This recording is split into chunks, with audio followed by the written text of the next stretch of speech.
One of these has got to work for Neil's wedding tomorrow. I don't have time to go shopping. What do you think of this one? I think you better make time to go shopping. Second opinion, Spencer? Please, I'm thinking about what the strippers won't be wearing at Neil's bachelor party tonight. And right now, all I can afford is 2 lap dances and 1 really long hug. But a trip to the mall couldn't hurt. Well, Dee Dee, what are you wearing? Something tasteful but understated that won't outshine the bride. But I thought the Dee Dee rule was to always outshine the bride. Except when attending the wedding of an ex-boyfriend. My relationship with Neil was the most significant I've ever had, which is why I'm going, but with a few guidelines. Like no small talk with the groom could look suspicious. And I'll have to steer clear of all male attention, otherwise I could end up dating Neil's best friend, which means Neil could end up being the best man at my very own wedding, and then we're all a part of each other's lives forever. Ever think you have too much time on your hands? Well, Dee Dee, I dated Neil before you did, so do I have to follow these rules too? Please, that was years ago. No one cares about you. Through this journey of discovery, finding you, I'm finding me. Finding you, I'm finding me. Now that I have someone special who brings out the joy, inside of me.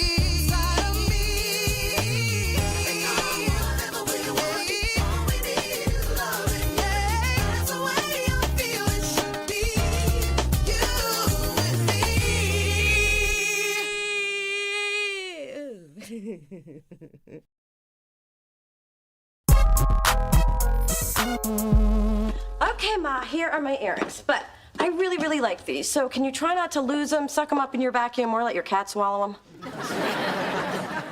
I promise. And Valentino is gonna pass your sapphire hoops any day. You can keep them. So, whose funeral is this you're going to again? Bill Jones, man I dated after your father. Sweet man, died in his sleep. We should all be so lucky. I don't remember any men coming around then. Well, after my divorce, I went through a period I call the quiet years. Oh, like when you didn't date. Oh, I dated. I just chose to keep quiet about it. Remember your Uncle Henry? Well, you're old enough to know he wasn't no uncle. But he for damn sure was my daddy.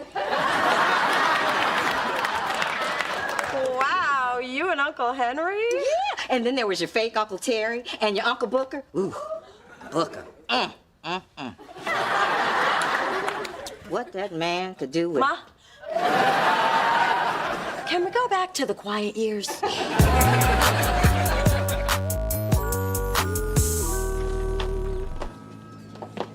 Okay, how tacky were those limos outside? One of them had light blue velvet seats and one of those Crown air fresheners. Neil and Janet worked very hard to plan this wedding. You shouldn't judge and poke fun. Then why are we even here? The whole point of a wedding is to judge and poke fun. I know, but I can't risk it here or my behavior might be interpreted as latent hostility. Or hateration, as they call it in the streets.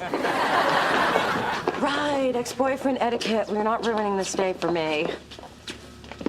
Ooh, I see balloons with Neil and Janet's face on them tied to all the pews. Train tacky.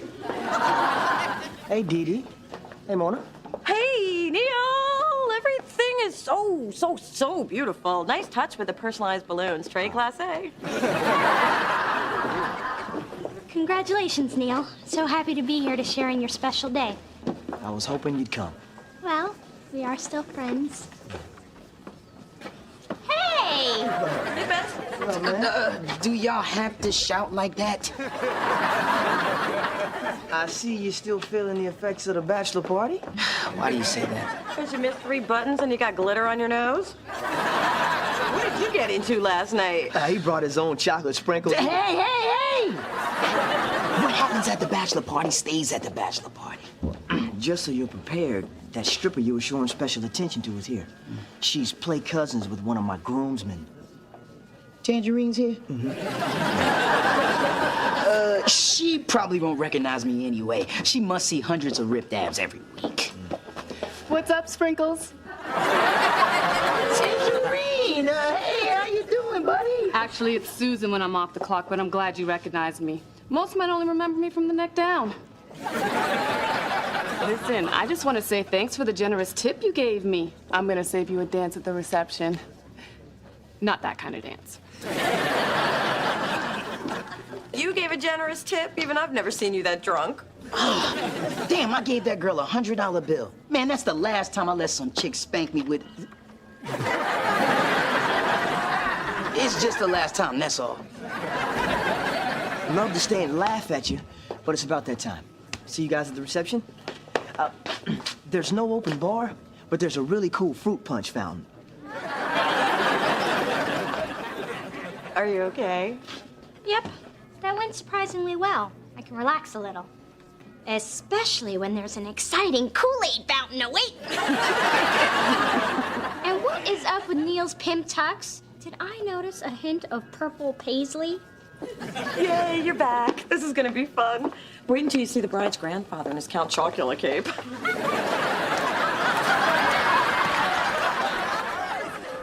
He was so young, such a beautiful man. How did you know that? I didn't. I worked for the funeral home. I did his makeup for the wake. I was going for a vibrant look. What did you think? Did I over foundation? No, I thought he looked very lively. You're too kind. And a bit blotchy, if you don't mind my candor. Here's my card. I do wonders with the undead, too. Must be Bill's widow. Excuse me.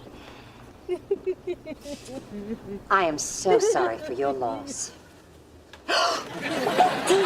Yes? What are you doing here? What are you doing here? Bill and I were close. William and I were extremely close. You dated him too? If it makes you feel any better, this happens at least twice a week. Love your makeup. Flawless. Call me. Hurry up, Dee Dee. I don't want to miss the wedding. How often does one tiny person need to apply lipstick? It depends.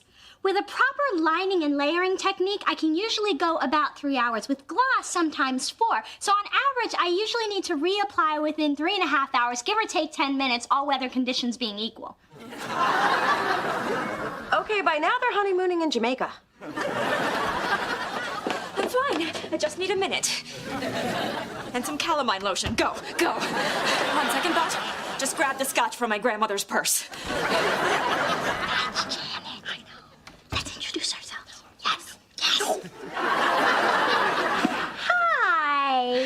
We just wanted to say how happy we are to be here and that everything is truly perfect. Thank you. Do I know you? I'm Dee Dee Thorne, and this is my sister Mona. We're old friends of Neil's, but I'm sure you want to be alone right now, so okay then. Bye-bye. Come on. So nice to meet you. Neil's never mentioned either of you. Really? Yep. Dee Dee, step away from the bride. Dee Dee Thorne, law student, fabulous apartment, 11% body fat. Nope. That's a yep and a nope. Let's go. Wow, that is so strange that he wouldn't mention me. Why is it so strange? It's just that I was his last girlfriend before he met you. Neil didn't tell me he was inviting exes to our wedding. Where's that scotch? But hey, he's totally in love with you now. He went on and on about how great you were when he came to see Dee Dee at Christmas. He came to see you at Christmas?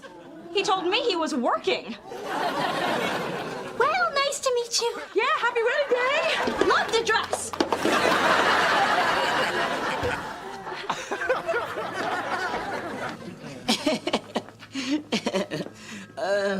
So, I was thinking, you know that 100 I gave you. Could a brother get some change back on that? Fine and funny. I'm kind of digging you, Sprinkles.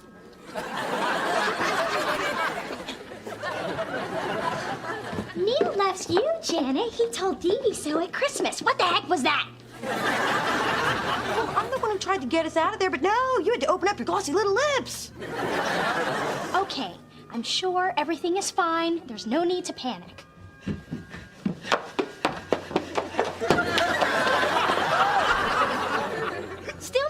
panic. She's just getting some air. She'll be back. And I'm never coming back! Now can we panic?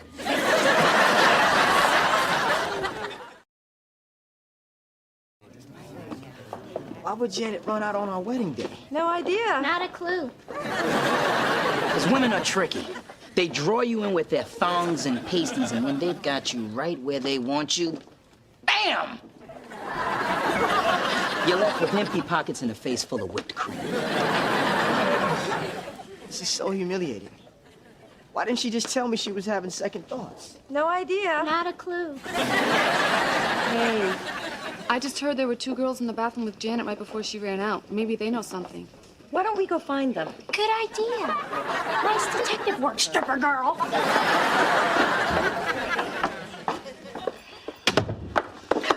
What are you doing? Did you follow me here from the funeral? You weren't hard to miss in that jalopy of yours.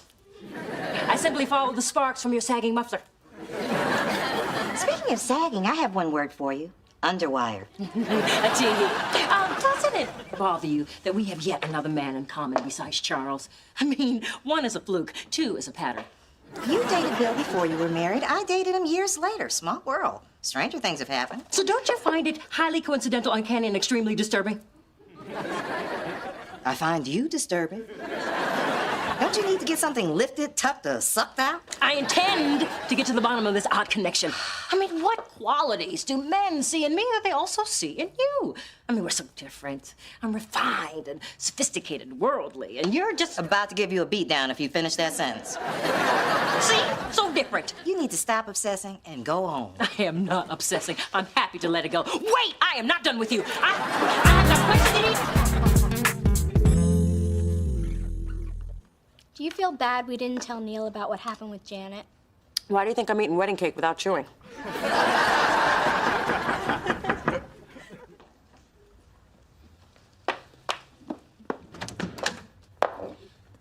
Neil, are you okay? No. Hey, Mona. Neil, what are you doing here?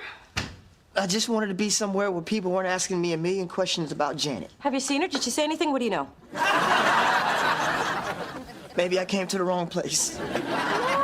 No, don't be silly. You can hide out here as long as you'd like. Dee Dee, can I talk to you privately? Sure. Relax. Have some cake.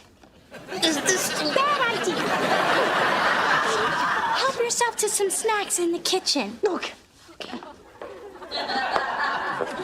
What do you think you're doing? Helping a friend. We're still responsible for what happened today, and it's the least we can do. We shouldn't do anything. We're already too involved as it is. And we're not helping him by letting him stay here. Well, I can't just tell him to walk it off. You're right. I'll do it. Oh, no. Mona, he does not need your tough love tactics right now. Now, I will get rid of him in my own way. Neil, I know you think that being here is gonna help, but I really don't think... Why doesn't anybody want to marry me?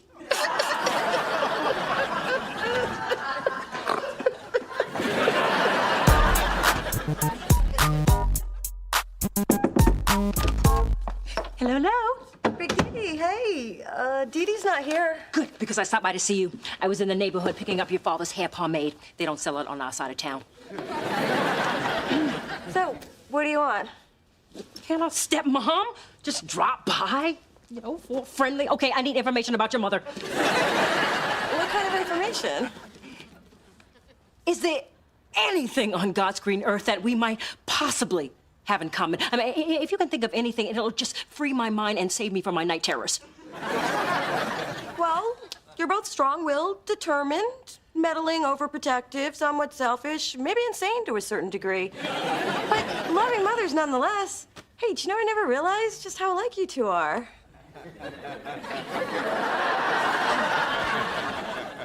Why are you saying these things? Because it's true. I mean, with that much in common, you two should actually be friends. Really, Sweet Peach. Inviting people in so you can attack them? No wonder you don't have more guests. Actually, you invited yourself in. It's like a disease with you. Hey, I'm sorry I stuck you with Neil last night. Was it hard to get him out? Not after I pried his fingers from the door jamb. I'm telling you, Mona, turning Neil away was one of the hardest things I've ever done, including telling my mom she was too old to wear pants with Juicy across the butt. So what's with the food? You know I eat when I feel guilty. No, you don't. I do that. Wait, you're turning into me. Should I be worried? Of course not. I just ruined 2 people's lives. I'm fine. Couldn't be better.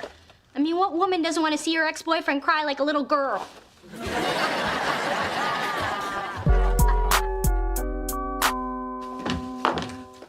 So, found anything else we have in common aside from the men we slept with?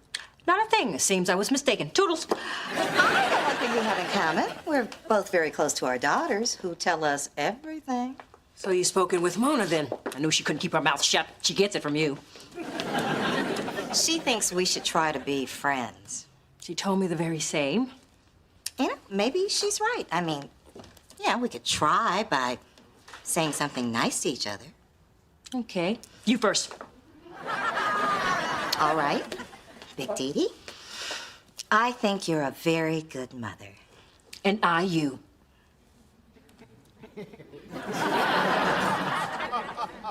Except for your drinking.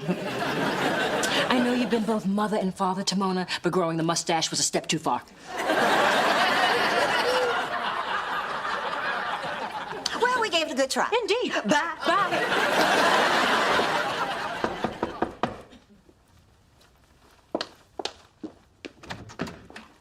I was worried about you, so I brought you a surprise. Mona, I'm not really feeling up to... Hi, Dee Dee. Janet. I came to tell you that it's not your fault that Neil and I didn't get married. I was already having doubts. I'm feeling better already. Thanks for stopping by. But Mona assured me that you would never do anything to jeopardize my relationship with Neil. Hey, Dee Dee, do you have an extra tooth?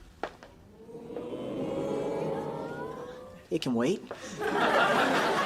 Neil, what are you doing here? Dee Dee, you told me he was gone. So you knew he was here?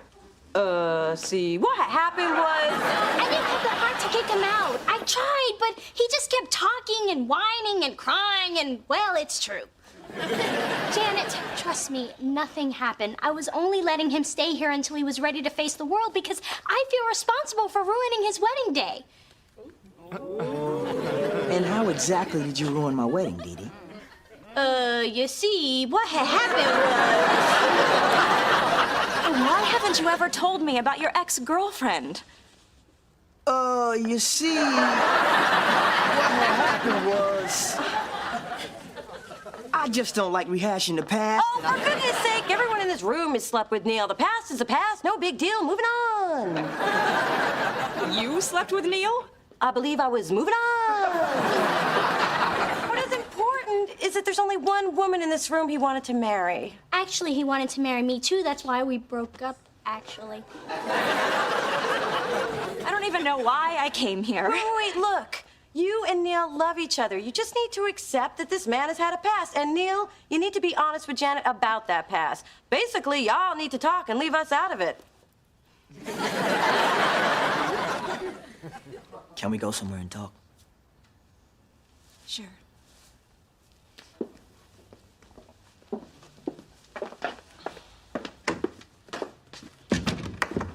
Can you believe that? Yeah, he didn't even say thank you. That ungrateful Negro sat on my couch crying, eating up all my food for 2 days. He better not never show up in Hey, here. Dee Dee, thanks for everything. Oh, don't mention it.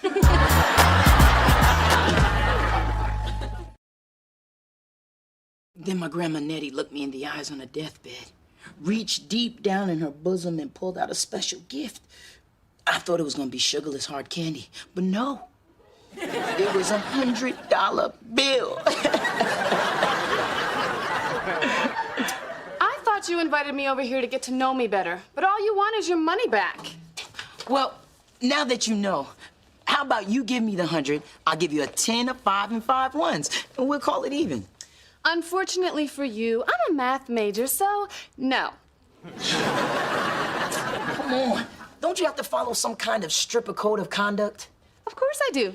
And it says if a customer wants his money back, he has to earn it.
Hey, Mona.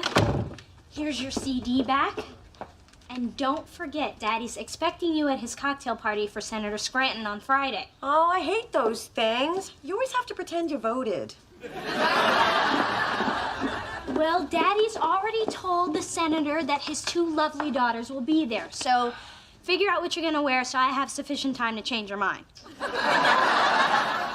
Wait, it's clean in here. And not just Mona clean, it's Dee Dee clean. I just thought it was time to take more responsibility for my personal space. And if I don't, who will? Mona, where do you keep the Santa flush? And what is in this box that I accidentally found underneath that loose floorboard that's under that really heavy dresser that's next to your bed? Nothing, Ma. It's just old tax returns. Guess I shouldn't have left them out in the open like that, huh?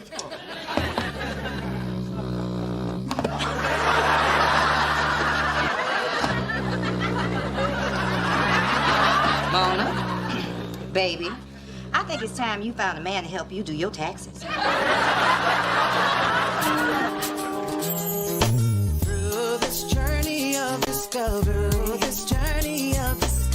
finding you, I'm finding me. Finding you, I'm finding me. Now that I have someone special who brings out the joy, inside of me. Whatever we want, all we need is loving. Yeah, that's the way I feel it should be. You and me.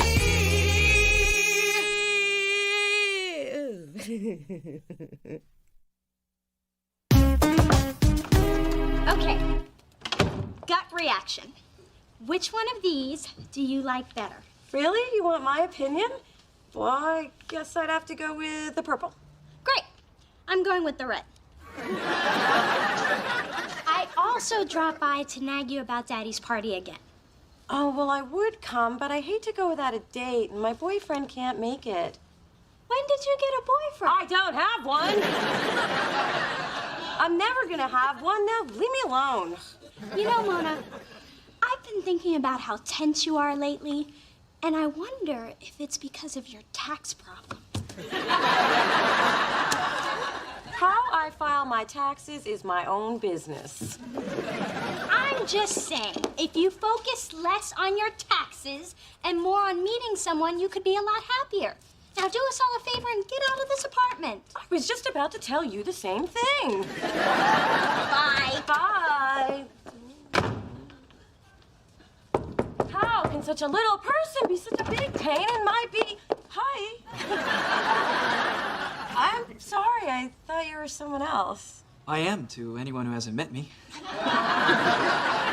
Are you Mona or are you someone else? Well, depends. Are you selling magazines, cookies, or Jesus? Because I'm full up on 2 of the 3. I'm answering your ad in the paper. We spoke on the phone. Oh, right. You're here for the iPod.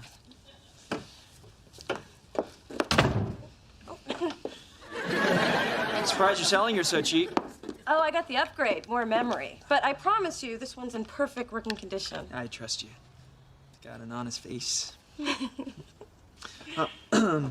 you go. Thanks. Pleasure doing business with you. Yeah, I'll see you around. See ya.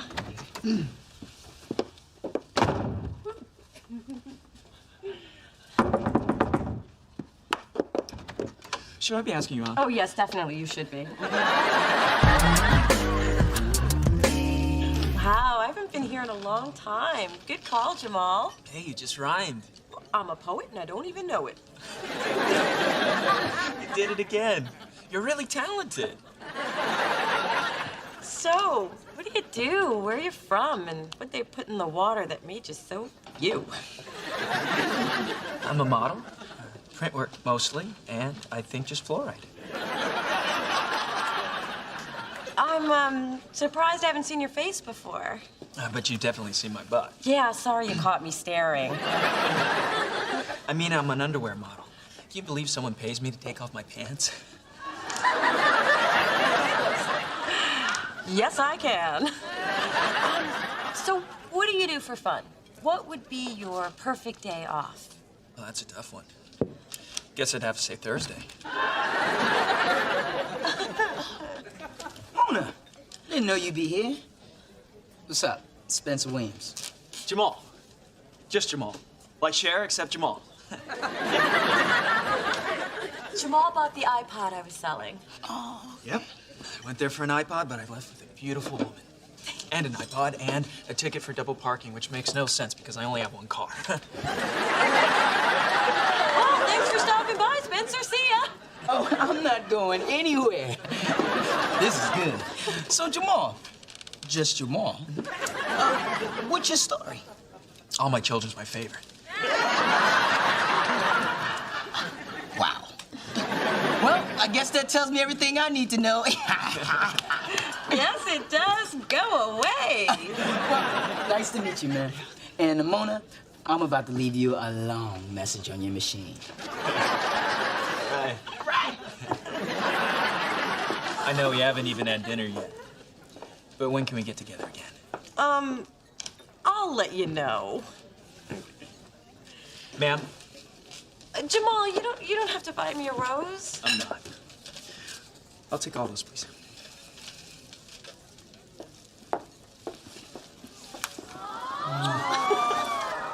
So, what are you doing tomorrow night?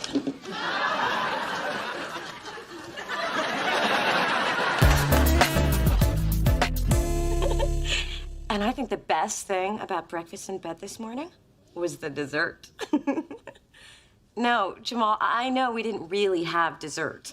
That was innuendo. No, you're thinking of Nintendo. Look, I'll just see you tonight, okay? And wear the fishnet shirt, would you? Okay, bye. So, how are things with Einstein? Okay, so my man's a little intellectually challenged. But am I supposed to dump the most attentive guy I've dated in years just because he thinks Spider-Man is based on a true story? Mona, I've been there. Whew. And it's hard to find someone who has the total package. Looks, brains, big ones. Look, everybody's been on me to have a relationship. Well, this is it. Hey, as long as he never meets anybody you want to look in the eye again, you'll be cool. Please, I'm not hiding him. The man is beautiful. The brother thought Condoleezza Rice was a side dish. I'll just hide him. We'll be cool. Mom, you really should stop shopping. Why don't you just tell me to stop breathing? Well, I do like this. And you will look stunning in that at the reception for Senator Scranton. Now remember, this is important because this could be the start of your father's political career. Daddy doesn't want a political career. But I do. And I have a dress that will look perfect at an inauguration. Oh. Hello, Poppy Seed. Sorry I have to dash, but I'm off to the wig district. Their new spring collection is in, and if I don't get there early, some drag queen will snatch it up.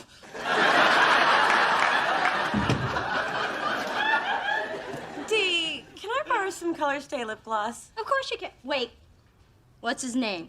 I don't know what you're talking about. The new man? The one that you need glossy lips for? Hey, I'm just trying to raise my self-esteem, and Oprah says it starts with lips that shine, so hand it over.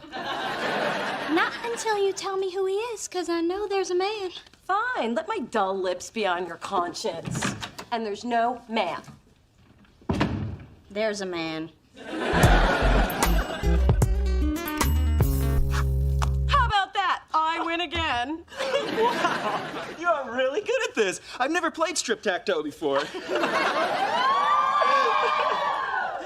it fun? Let's go again.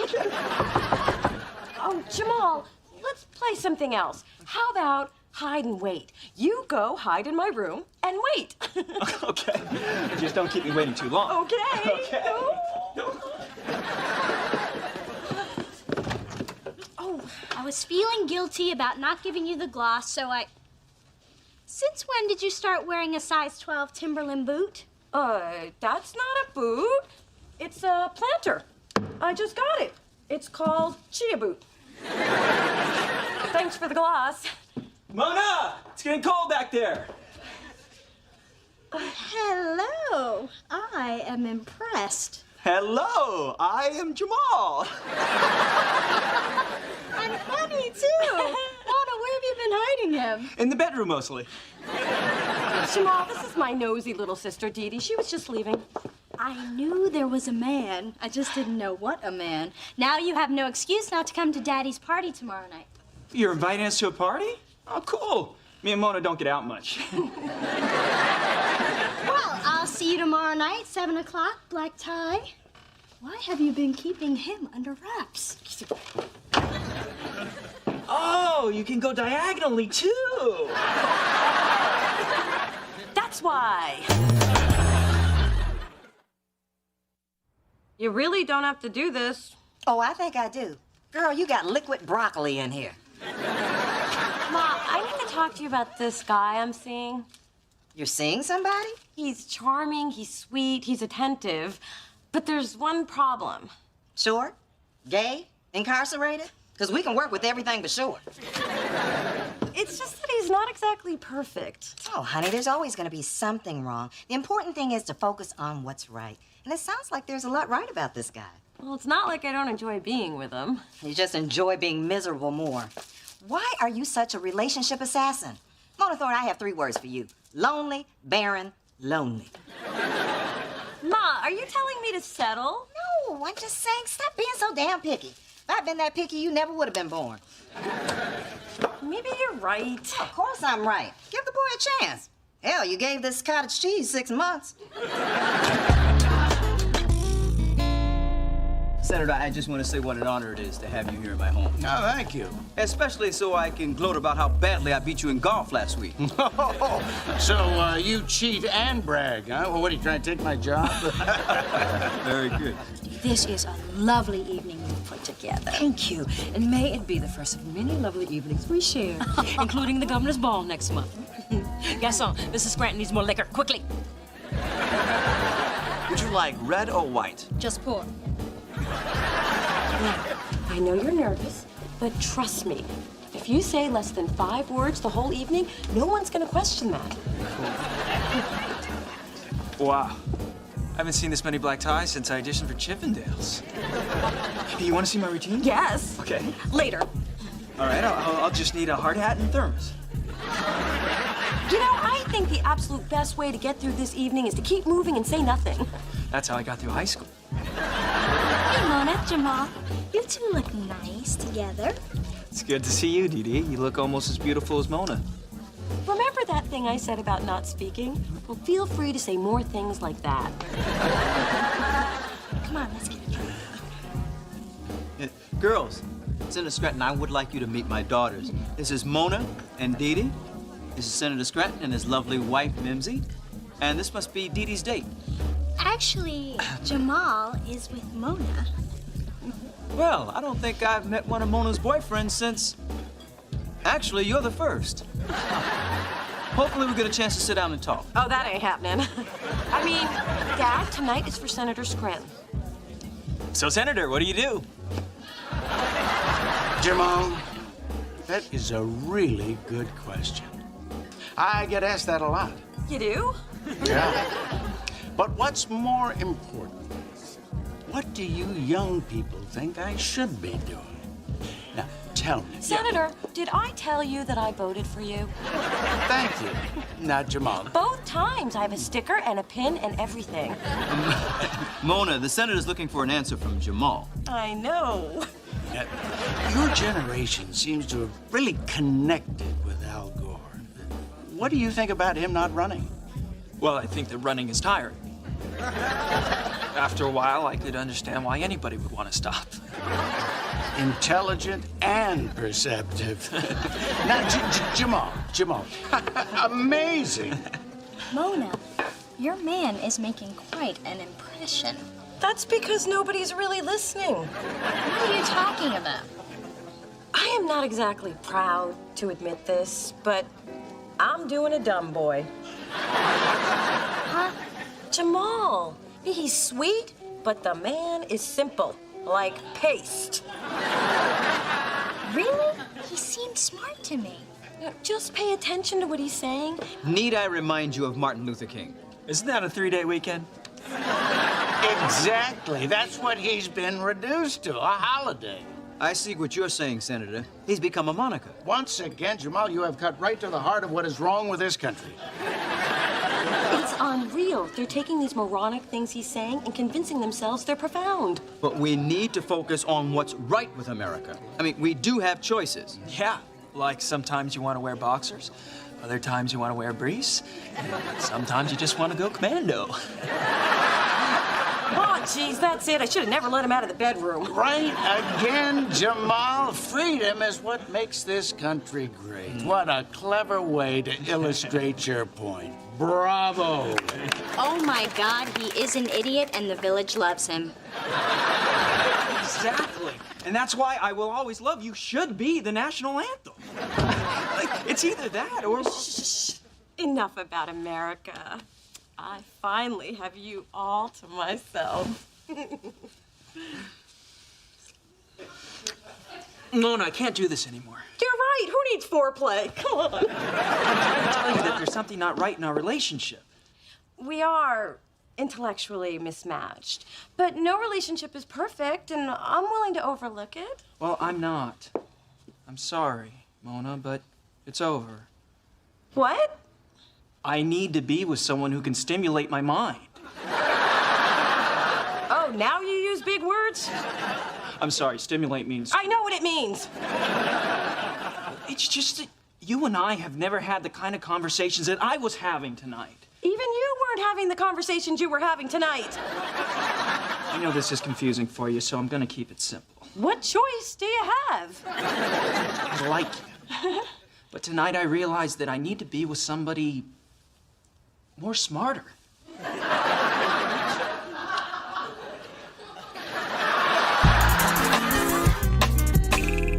The important thing is you opened yourself up to a relationship. And there were some good times. I know. I heard them. You might want to have your headboard tightened. What's the point? I'm never gonna find anybody, and I'm sick of everyone telling me to be open to the possibilities. From this point on, this girl is closed. Oh my God, what is Tyrese doing here? Remember I said I was gonna book some acts here as a side hustle? Well, Daddy's been hustling. Yo, T! Thanks for doing this, man. Spencer! What's up, man? Woo, you're killing me, dog. I said I wanted an intimate crowd. I wanted to do my own little intimate thing, dog. It's about the size of my living room, man. But all these women are here for you. I mean, since you want to put it like that, dog, I mean, you know, give me the mic. What you said about being closed? Never mind. You just keep on doing what you're doing for me, baby.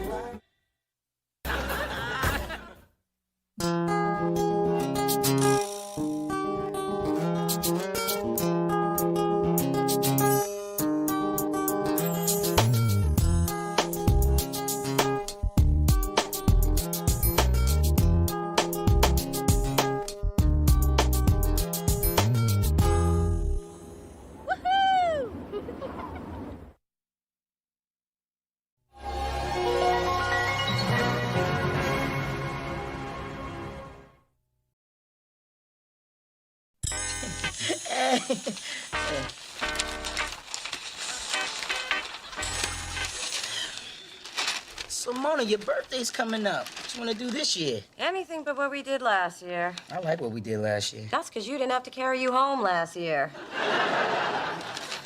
Well, you gotta do something. It's the big 25. And I've got about 25 bucks in my bank account, so I'm doing nothing unless I find a sponsor or a sugar daddy. Bonjour, my demi-sœur. That's half-sister in French. Will a sugar mama do?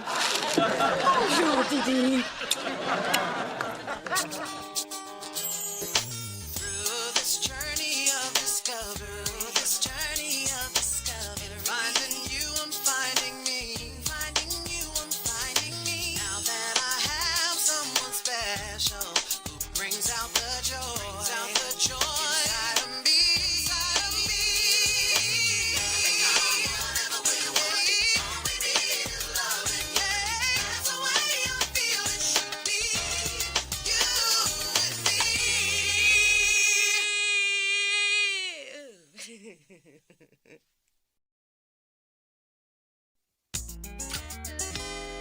So, Mona, I just had the world's greatest idea. If it's about Vin Diesel and some Ready Whip, I already had it.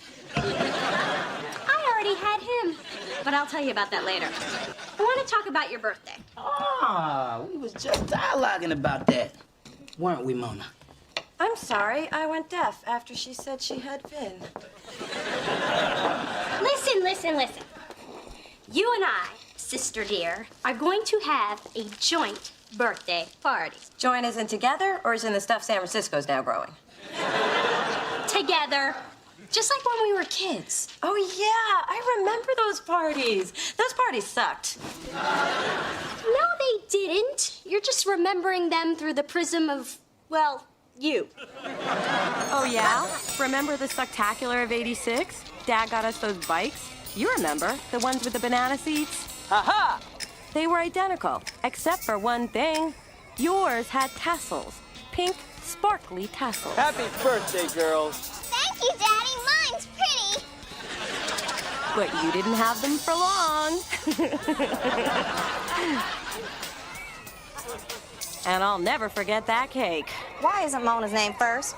She's older. Dee Dee comes first in the alphabet. You do remember the alphabet, don't you, dear? I remember the B word, and I'm looking at it. I can't believe you just said that. And I can't believe you wore that outfit. Are you trying to shock those little boys into puberty, or were you expecting convicts to be attending? Fortunately, I had nothing to do with the guest list, so you wouldn't be here. I'm gonna go change this cake. Take your hands off of that. I am not Charles, and this ain't bedtime. Mommy, my tummy's starting to bubble.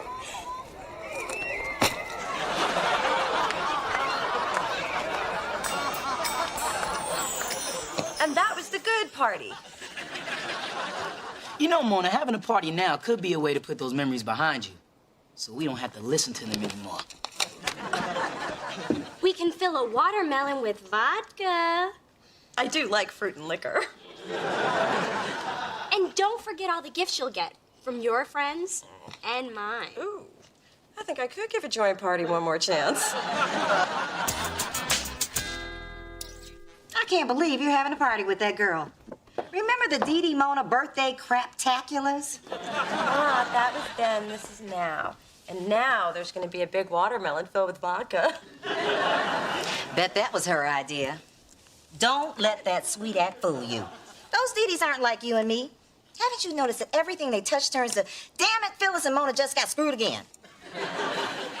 Oh, I know what she's trying to do. See, she's trying to steal your birthday party just like a mama stole my man. Oh, it's amazing how you worked that into this conversation. There I was, flying with your father to Acapulco.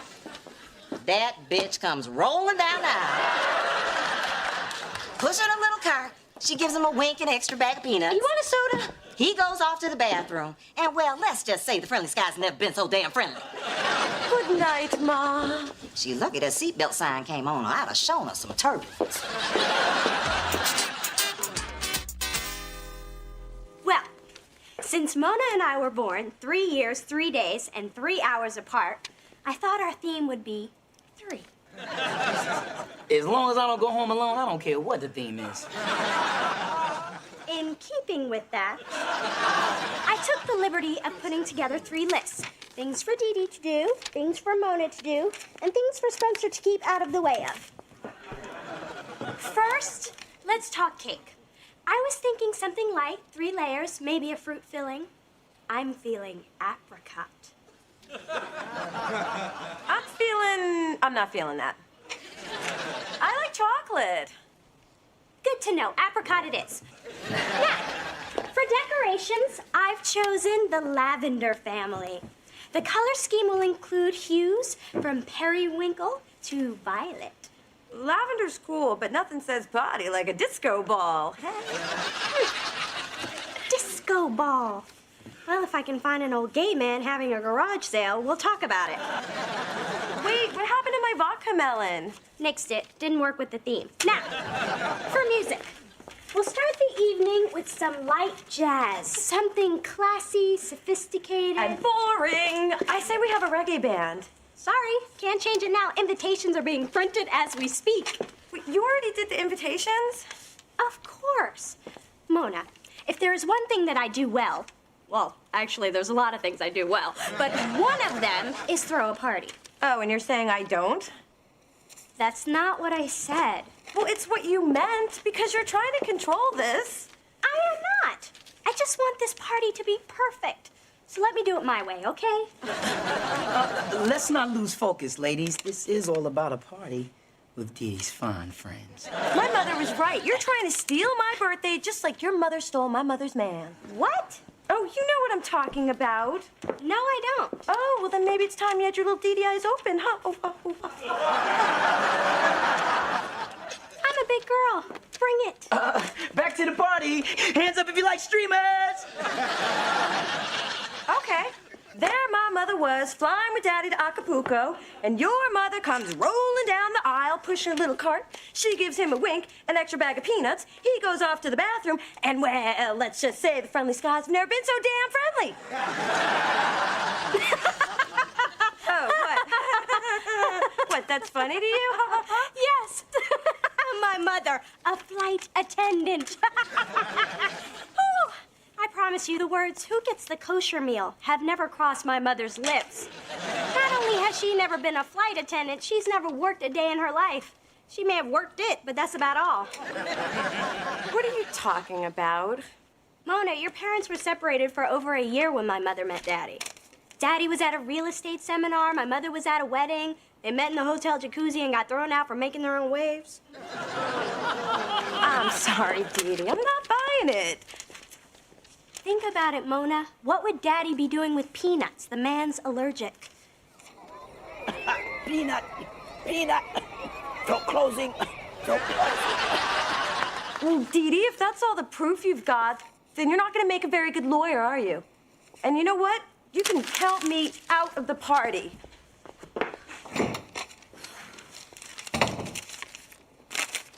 Why is my family always fighting? 'Cause y'all share too much. We got 2 rules in my family. Number 1, never discuss anything that matters. And number 2, never break rule number 1.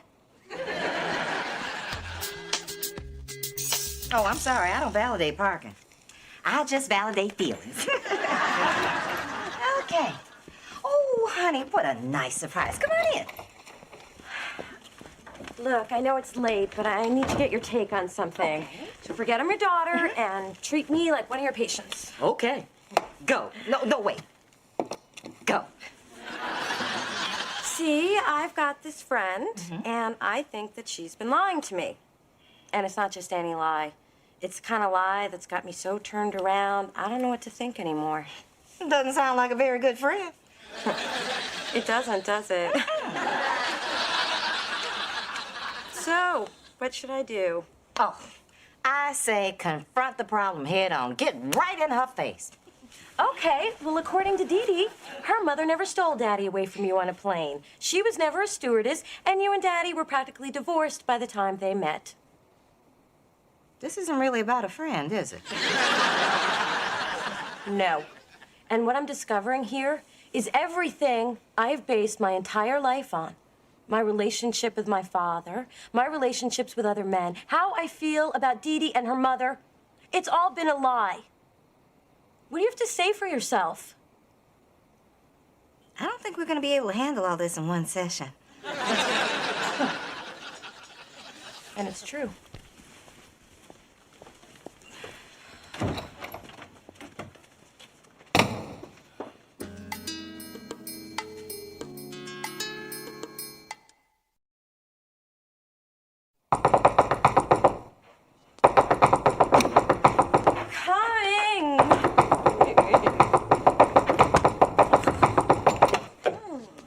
you couldn't sleep either.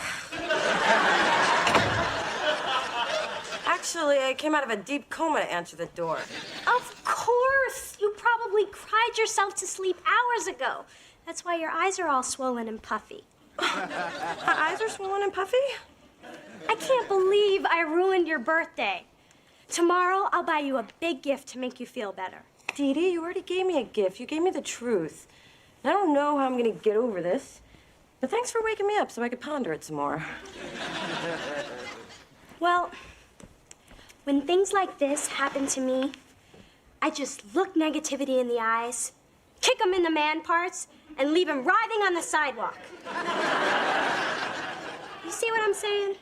No, you lost me after man parts. Mona, you can let your mother's lie tear you apart, or you can see it as an opportunity to look at life in a whole new light. I think you should choose number 2. Right after you put some cucumbers on those eyes.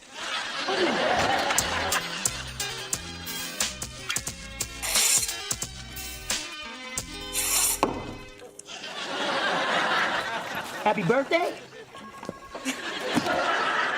What are you doing? Ducking in case you throw something? You seemed pretty upset last time I saw you. That was the old Mona, the one who had toxic mother syndrome. This is the new Mona, the one who kicks negativity in its man parts. I'm gonna let that one sail on by. But can the new Mona lend me $50? I want to get her something nice for her birthday than salt and pepper shakers. Spencer, you don't have to get me anything. Is that the new Mona talking? Yep. I like her. Can I still have the $50? I went out clubbing last night. Let's just say the next time a woman tells me Cristal puts her in the mood for sweaty sex, I'm gonna make sure she talking about sex with me. Excuse me, Mona. Apparently your voicemail's full. So your mother left a message with me at the reception desk, which, you know, annoys me. Just calling to wish you a happy birthday. Again. I was there, you know. It was just me, you, and the most beautiful 27 hours of excruciating pain I've ever had.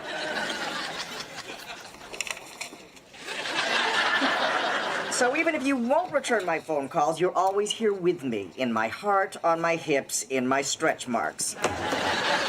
Sweet. Love, your mother who gave you life, Phyllis. Here, take it. This is why I left home. See? Not affecting me. New Mona. Did you ever stop to think that your mother might have had some reasons for lying? No, not to me. It's always been me and my mother against the world. But now I'm finding out it's not. You know, Mona, sometimes parents lie to us to protect us. Like my mom told me my dog Tippy ran off and joined the circus. Truth was, my dad ran over him in the driveway. I was much happier picturing Tippy being shot out of a cannon. Go, Tippy. Go, Tippy.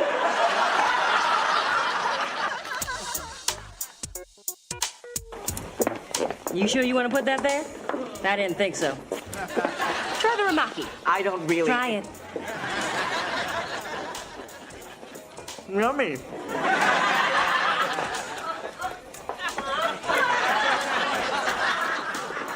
Hey, Mona. Happy birthday. Happy birthday to you. Everything looks great. It's the lavender.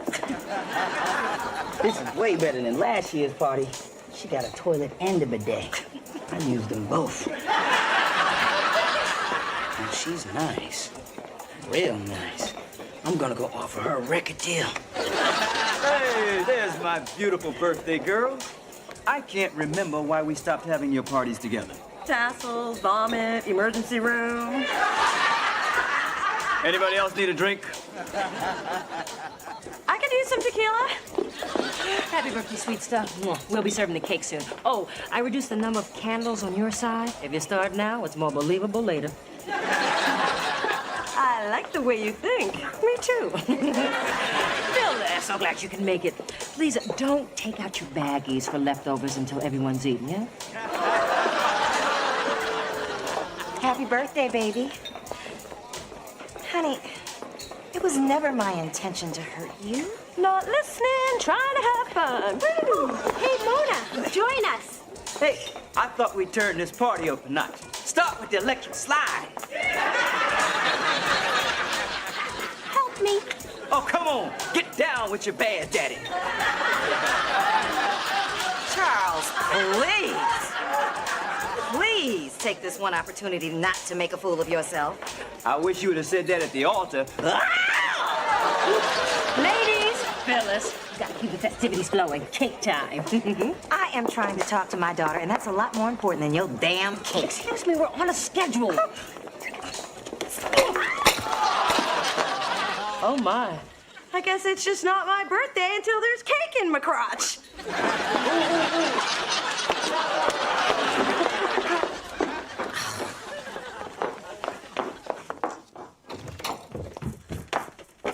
Mona, baby, look, I know you're upset, but I'm hoping that we can get things back to the way they used to be. You mean when I believed your lies? Yes, I mean, no. Look, I know what I did was wrong, but mothers make choices. I made a bad one. Well, now's your chance to tell me the truth. What happened? Okay. Look, you were just a baby. Your father and I were struggling, and he quit his job to sell real estate on commission. I thought he was making a big mistake, and I let him know it. Oh, baby, we argued a lot, and you know that's not my nature. But he just insisted on chasing his damn dream. And I kept pushing him to get a real job until one day he just went out for a walk and he never came back. I was devastated. That must have been really hard. You know, sometimes I think it would have been easier if he had been chasing a woman instead of a dream. You can't kill a dream. But you can pull a good plug of hair out of a woman's head if you have to. You could have told me about you and Daddy. Why the big lie? I guess there was more dignity in someone stealing my man than me admitting that I drove him away with my negativity. But you were the one person I thought I could count on never to lie to me. I know, and I am so sorry. I just never considered what the lie would do to you. I believe you, Ma. Oh, thank you. Oh, you don't know what a relief it is that the truth is finally out. I'm telling you, once I started telling that lie, it just took on a life of its own. And I had to keep telling it because, you know, people would think I was a liar. There were so many times that I wanted to come clean, but I just felt trapped, you know? You tried telling that story for 23 years. Try listening to it. So you forgive me? Of course. You're the only mother I've got. Unless there's something else you want to tell me. Just that I love you. I love you too, Mom. So, in a way, what I'm giving you for your birthday is the truth. Everybody's giving me the truth for my birthday. Can't a sister get something she can return for cash?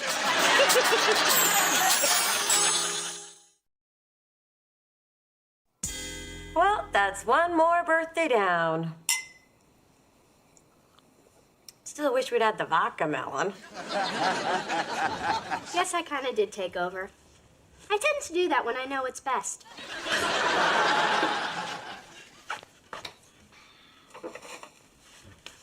This is from me. It's not a big bag of truth, is it?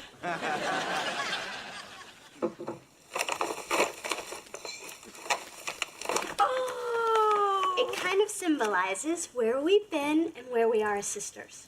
Oh, it's you and me at the Craptacular of '85, the one where the pony pooped on my shoes. Yep, this was taken right before the clown made you cry and Daddy spanked you to make you kiss me on the cheek. Ah, yes, good times. Thanks, Dee Dee. This is perfect. Look how cute we were. Me in my tiara, you in your little brown corrective shoes. They were white until the pony wandered over. Thanks for the memories.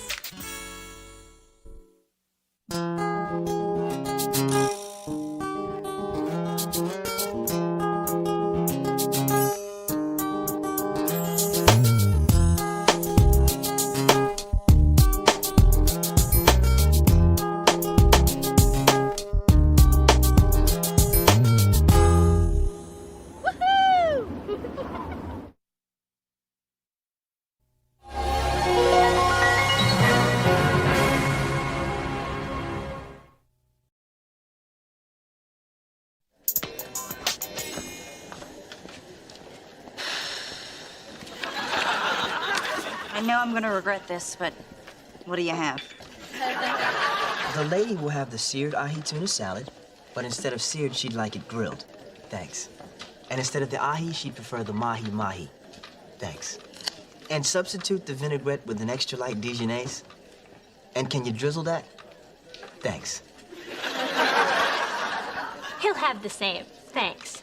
Oh, and with the dressing, can you make it more than a drizzle but less than a downpour? Thanks. Are you referring to the dressing or the tears I shed every time you come through that door? The dressing. Thanks. Please, God, don't let them reproduce. Dee Dee, do you know how much I've enjoyed these last few weeks with you?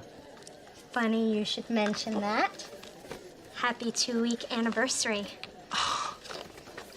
See, I figured red's a power color, and you attend a lot of power meetings, so power on with your bad self.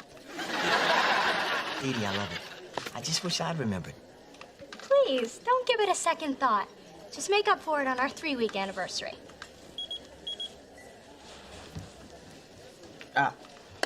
What do you know? 2-week anniversary with Dee Dee. Present her with a gift. Neil, you little perpetrator. You don't remember. Oh, it's a swizzle stick with teeth marks. It's from the first drink I ever bought you. You were so nervous you almost chewed it in half. Corny, huh? What does this tell you?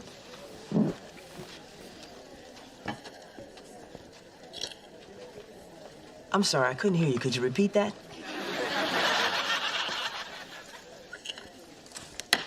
Do you mind? People are eating. Thanks.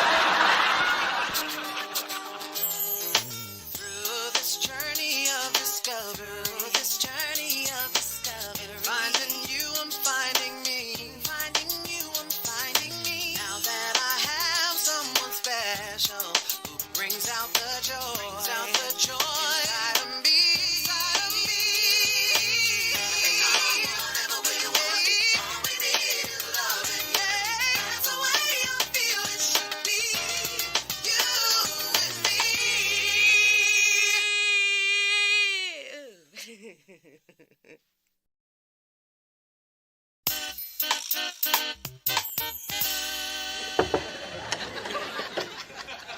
Guess who just had another amazing date? Who wants to smack her first? I'm sorry. I should be more sensitive considering you're also alone. Oh, but I'm just so damn happy. Well, I'm not happy. I mean, tell me, Dee Dee, can this man, this Neil, give you everything I can give you? Let's see. He's an investment banker, has a house in Presidio Heights, and drives a Lexus when his Jag clashes with his suit. Just as I thought. Brother don't know how to dress. Now, Mona, when Neil comes over tonight to pick me up, I want you to come up and meet him. Wow, you actually want my opinion on this guy? That's a first. Your opinion means a lot to me. You're my sister, and I want to share this great guy with you. Really? Y'all talking about a threesome? I mean, I would never get involved in something like that unless somebody asked me. I wouldn't want to be rude. Why do men always fantasize about two women? Isn't it bad enough they can't satisfy one? Now, Mona, I need to know what you think before my mother gets wind of it. If Neil can't impress you, my mother will eat him alive and leave nothing but the bones. So, what do you want me to do? Just tell me if you think he's worthy. If you say he's not, I'll cut him loose. Seriously? No. Oh. But I might wait a few more dates to open the candy store, if you know what I mean. You women just talk dirty. And I like that about you. And this is his gift to me for our 2-week and 1-day anniversary. Wow, he pays for dinner and buys you presents? I gotta get me one of those. Ooh, that must be Neil. On time, as usual. How do I look? Do I look okay? Wait, what am I doing? I'm meeting your date, not mine. But still, do I look okay? You look fine. I look dazzling. A girl could grow old waiting for this door to open. Not that I will, ever. Mom, what are you doing here? I just stopped by to drop off Tiffany, fall collections, details now. It's just a butterfly pin. It was a gift from a friend. The only kind of friend who spends $750 on a butterfly is a friend who wants to get in the butterfly's pants. Don't you agree, Squash Blossom? I was just leaving. No, you weren't. Mom was just leaving. The Pin Man is coming over, isn't he? I do believe this day has a purpose. Mom, I really like this one. Please don't ask him for proof of employment. Neil, oh, how did you know Godiva is my favorite? It was number 6 on the list of Dee Dee's likes and dislikes that you gave me. Well, Dee Dee likes. And I want to introduce you to... Mrs. Thorne, the mother. So, about my daughter, your intentions? Well, I intend to treat her with the tenderness she deserves, the respect she commands, and the affluence she was born for. So as she moves forward in life, she'll do so with the same grace and beauty that her mother obviously has. You had me at affluence. And this is my sister. Mona? Neil Crawford. Small world, huh? I'll say. You two know each other? Yeah, from high school. He's a great guy. Dee Dee, I gotta go. I think I left the window open. The cat could get out. You don't have a cat. Well, a cat could get in. Okay, Mona. Neil's gone. Start talking. I'm sorry for leaving like that. It was just weird seeing him again. Yeah, well, he told me you guys went out for a while. And I know you and I haven't been in contact for a few years, but I never heard you mention him. Should you have mentioned him? Well, we dated most of senior year. And then on prom night, like so many girls across this great nation, I came home with my dress inside out and my underwear in my evening bag. So you and Neil were... Naked on a picnic table. He was my first. Not at all what I imagined it would be. Ew! What do you mean, ew? Mona, my friends and I don't even share men. I can't do that with my sister. Thank God I haven't slept with him yet. I should just end this. Wait, I didn't tell you that so you'd break up with him. Mona, I just don't want some guy to come between us. And I don't really know what the sister etiquette is in this situation. It's simple. The older sister tells the younger sister to go for it. So you really are okay with this? I know how much you like him, Dee Dee, and me and Neil were a million years ago. So I'm fine with it if you are. Then I guess I'm fine with it too. Thanks, Mona. This is what sisterhood is all about. Just don't make the mistake I did. Be sure your dress is on right side out before you go to breakfast at Denny's. Yeah, me at Denny's. That'll happen.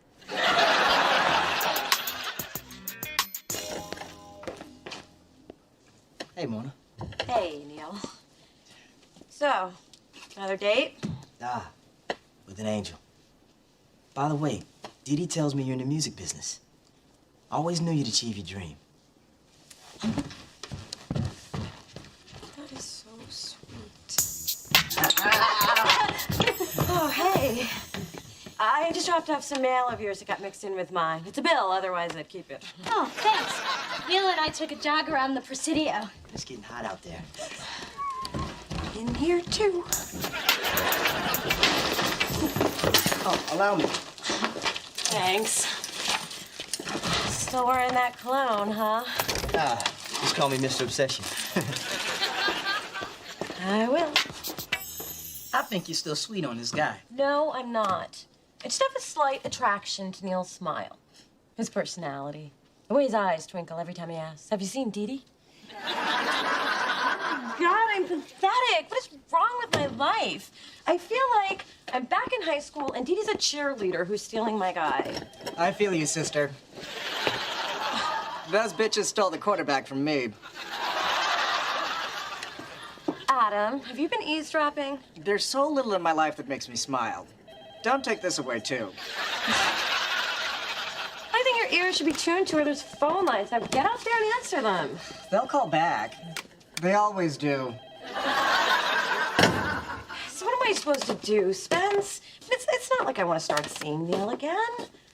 Well, maybe I do. No, I don't. Maybe I could. No, I can't. I don't know.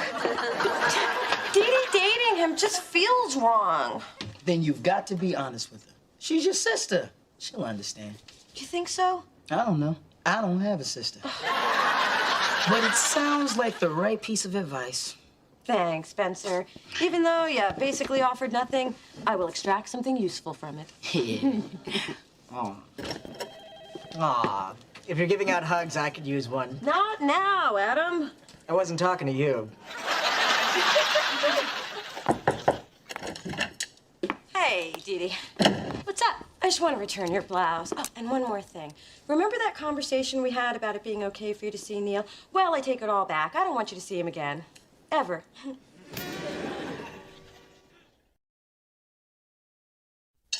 Are you saying you want to date him again? All I'm saying is I don't want you dating him. You lay this on me after I've really started having feelings for Neil? You're the one who encouraged me to keep seeing him. And now I'm encouraging you not to see him. Mona, you can't just jerk people around like that. Hey, I can hear you two all the way downstairs. You need me to referee or something? Back off, Spencer. This is between me and my sister. Fine. Y'all can have y'all chick fight. But if competition over men doesn't get some clothes to ripping, I don't know why I bother hanging out with you women. There isn't gonna be a chick fight. Maybe there isn't. Maybe there is. I was about to explain to Dee Dee that everyone knows you don't date your sister's ex. It's an unwritten law. Would have been one of the commandments, but they wanted an even number. Yeah, well, lucky for you, they put in that thou shalt not kill. Now, Dee Dee, it's not your fault. You just haven't been schooled in Mona speak. See, sometimes yes means no. And sometimes yes means hell no. And sometimes yes actually means yes. But I never trusted. Mona speak, huh? Well, here's a little Dee Dee speak. I'm dating Neil, I'm digging Neil, and I'm done with this conversation. Oh, and one more thing, get out. You see, sometimes get out means get out. That's fine, because it smells like old boyfriend in here anyway. So now she refuses to stop seeing him, my old boyfriend. The nerve of some people. Thank you. I knew you would understand. I'm talking about you. You have tripped right off the planet. What? Honey, you dated Neil way back in high school. And after you broke up, I never heard another word about it. But Neil wasn't just any boyfriend. He was special. I know, baby. Your first always is. And I understand why seeing Neil again can confuse you. But you know what I think? I'll tell you what I think. I think you are romanticizing this because he was your first. And by the way, if I had known what you two were up to on prom night, that man would be walking around without a kickstand. But I was really into Neil, and I'm feeling those feelings again. Mona, look me in the eye and tell me that he was one of your greats. Like Keith from San Jose State or Mark with the razor bumps.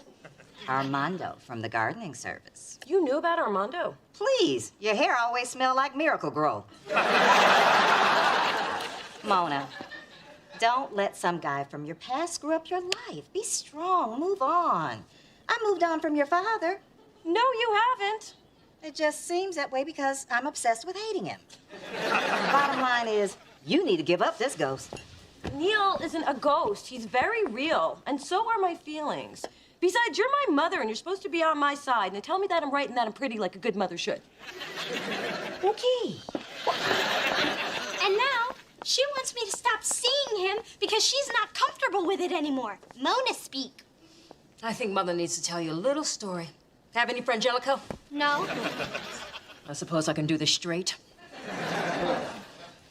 When we were growing up, your Aunt Vivian had a romance with a tasty Cuban trumpet player down at the club.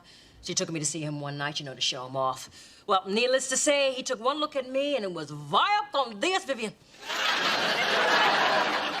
We had a feverish affair for a few weeks, till I realized they paid those people scale. Vivian has never forgiven me, and I have never forgiven myself. Is that why she sends those nasty cards at Christmas? Every year I can count on a fruitcake and a death threat. And Dee Dee, I thought your agenda was to get close to Mona. It was. But Neil is the most attentive, challenging, exciting guy I've ever dated. But you only have one sister. And if you lose her, you might never get her back again. You have to decide what's more important to you. That's the most unsuperficial thing I've ever heard you say. All great divas have a trick or two up their sleeves. Keeps the wannabes in their place. Phyllis! Big Dee. Is that concern I see on your face, or is it time to call Dr. Botox? Giving your daughter more advice that's going to keep her emotionally stunted. FYI, I told Mona to move on and forget about Neil. Oh, my God. I just told my Dee Dee that. So we agree on something? It appears so.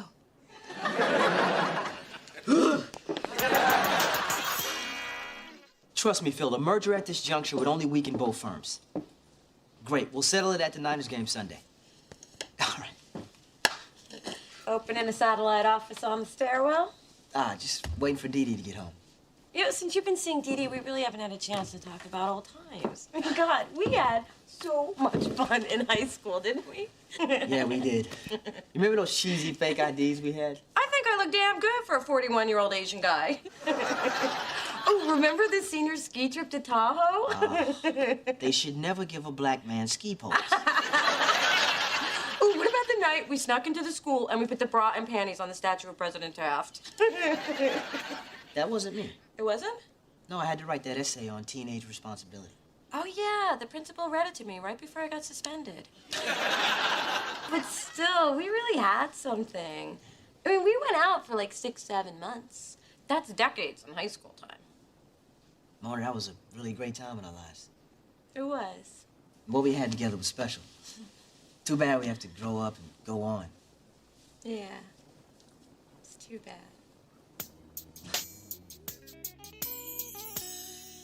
These garlic mashed potatoes are okay. They're not half as good as my mother's. Does your mother have a specialty? Shrimp scampi. Ah. And if it's not spiced just right, the cook catches hell. Here's your bill in advance. Thanks. The dessert special is cobbler. You can have it with or without ice cream, but it doesn't matter because we're out of both. Thanks. Gratuities included because I don't trust you not to stiff me. Thanks. So, Neil, I want to talk to you about... Sorry to interrupt, but can I borrow Dee Dee for a second? I need to talk to her about something very important. Mona, it's one thing to fight in private. In public, it's just ghetto. I'm not here to fight. I want to talk about Neil. I just don't say another word. I'm breaking up with him. For what? I was just about to give him the axe when you walked in. Mona, if you're not comfortable with me seeing him, then it's just not meant to be. My relationship with my sister is far more important than any man. Do you mean that? Dee Dee, don't break up with Neil. I realized today that what he and I had, it wasn't some storybook romance. We were just two kids who wanted to do what our parents told us not to. But you and Neil are adults who are disgustingly compatible. You deserve a chance. You're not going to change your mind this time? No, I'm not. I want you to be happy. At least one of us should be. Thanks, Mona. I really want to give this relationship with Neil a shot. This sister thing is going to work, isn't it? Despite my best efforts. You know, I have to say that it's pretty impressive that even when it comes to matters of the heart, we can both be so unselfish. When you think about it, I'm really the unselfish one. Yeah, see, I was willing to drop Neil on principle. You only came around when you realized you didn't have feelings for him anymore. Look, kid, take what you can get. Now go on back to your man. I'm gonna do just that.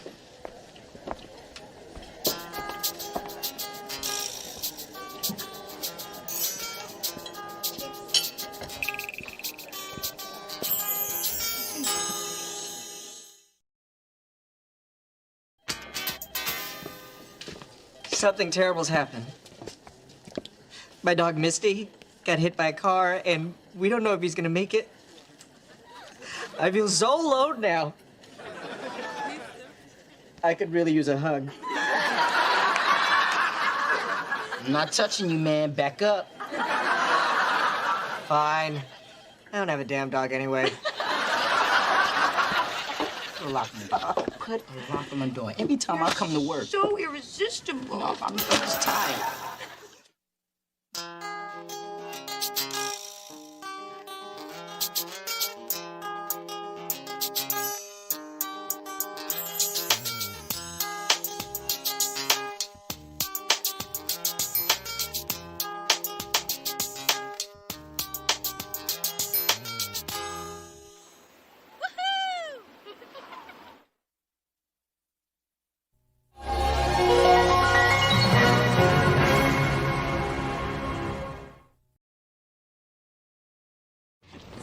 Lovely of you to invite me to a nice lunch.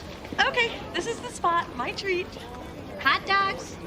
You said we were having lunch at a little outdoor French place. They serve hot dogs on croissants. Oh, crap! Hide me, it's Footman. I know Superman and Brother Man. Who the hell is Footman? Remember Clay, the guy I dated who was in love with my feet and only my feet? He wanted me to put them up to the phone when he called. That's him. Let's go. I don't want him to see me. Dee Dee? Clay, how wonderful to see you! You really mean that? Of course I mean it! Mona, tell Clay I really mean it. The higher the voice, the more she means it. You know, Dee Dee, walking out on you was the biggest mistake that I ever made. But it forced me to face my foot fetish, and ever since then, I got myself into rehab, and I've been living a whole new life above the ankle. Well, thanks to some intense therapy and a whole lot of supervised outings to Lady Foot Locker. I thought I saw you in there when I was buying my exercise bra. Yeah. Well, I'm glad you sought help. Congratulations. You know, Dee Dee, I know that I blew it, but if you give me a second chance, I promise you won't be sorry. Think about it? I will. Okay. Bye. Okay, I thought about it. Bad chance, foot sniffer. Through this journey of discovery, finding you, I'm finding me. Finding you, I'm finding me. Now that I have someone special who brings out the joy, inside of me. And whatever we want, all we need is loving. Yeah, that's the way I feel it should be. You and me.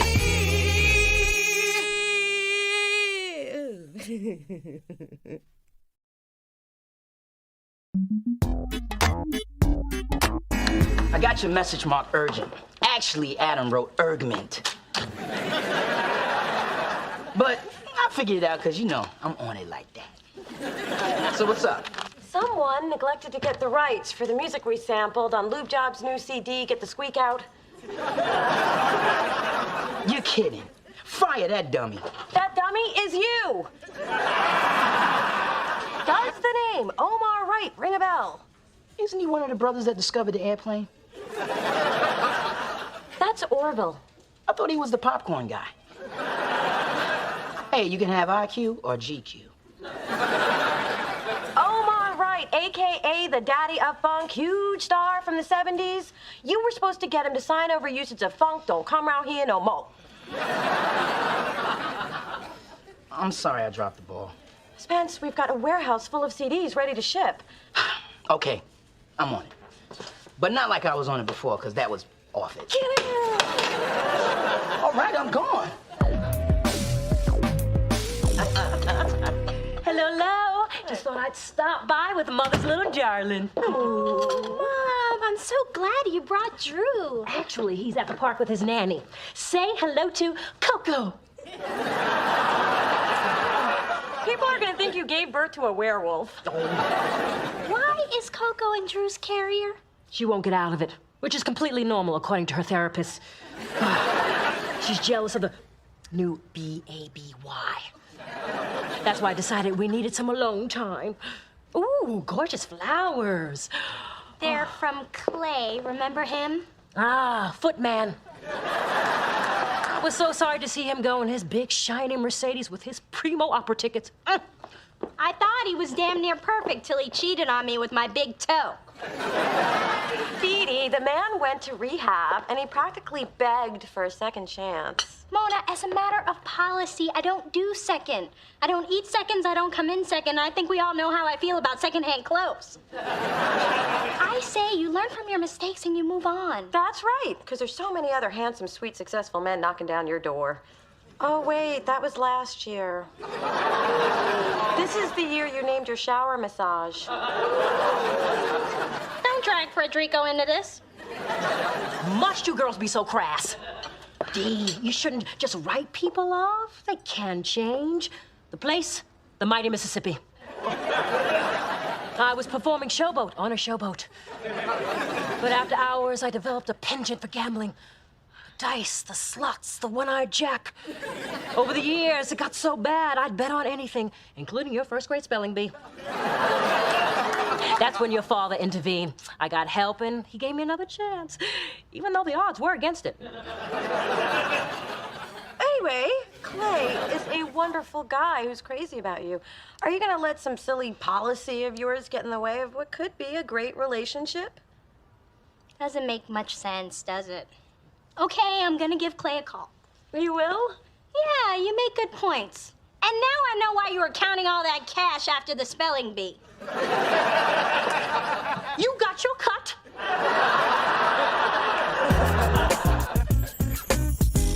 So, you're telling me that Omar turned down the money and the free Delicious Records bomber jacket? He doesn't care about the money. He doesn't want his music sampled, and he thinks the jacket's ugly. Duh, that's why it's free. Hey, just dropped by to borrow that juicer I got you that you never use. Pretend I'm not here. Why does Omar Wright have to be the one person in the business with integrity? Did you say Omar Wright? I loves me some Omar Wright. You're awfully noisy for someone who's not here. Honey, that silky voice makes me want to get down and stay there. As a matter of fact, Mona, you were conceived to Don't Take Away My Reason to Funk. That was my song. Of course, your father only had the short version.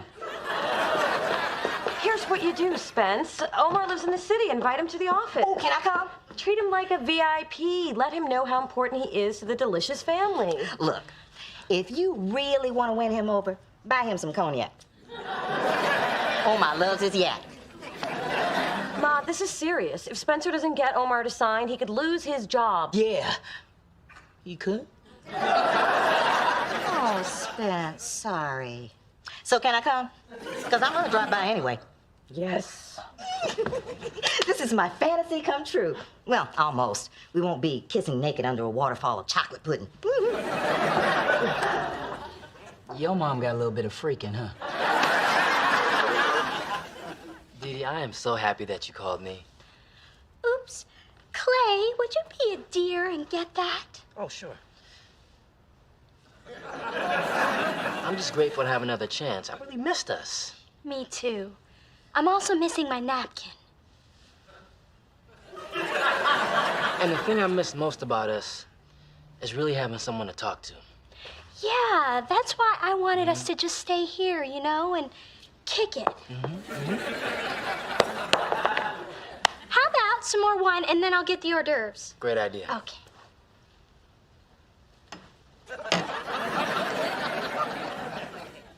Dee Dee, I know what you're doing. Oh, this? I read about it in Cosmo. It's one of 10 ways to tone your thighs and start a conversation with your man. Okay, we need to talk. Well, I'll be damned, it works. Dee Dee, I realize that you're nervous about dating me again, but you gotta stop with these ridiculous tests. Am I that obvious? Dee Dee, you picked up the wine glass with your feet. I mean, before rehab, I would have given you my card for that, but I'm a new man, okay? And if this is gonna work out, you gotta trust in me. Okay. But at least give me props on my fabulous pedicure.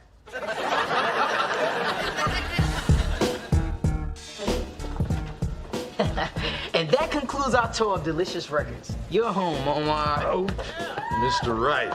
Don't forget who you're talking to. The daddy of funk. I invented it in my mama's basement. Okay. as part of the Delicious family, we just I want don't want to be a part of your family. I don't even like my own damn family. And I'm not signing that release. My music is my legacy.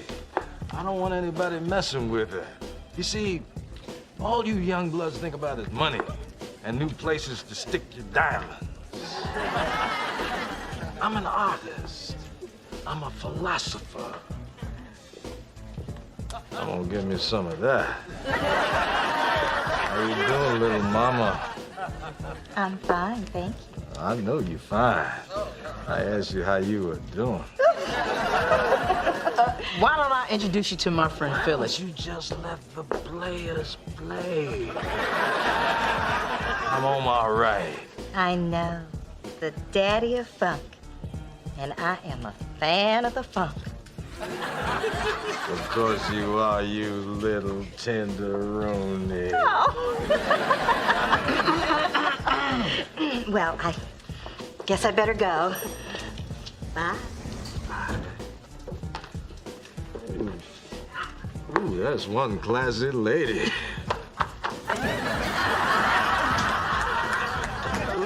You hooked me up with her. I'm thinking about signing that paper. What kind of person would bother a friend's mother for commercial gain? She'll be on your porch by 7. So, Mona, you were right. A showerhead is not a replacement for a man. You didn't. I did.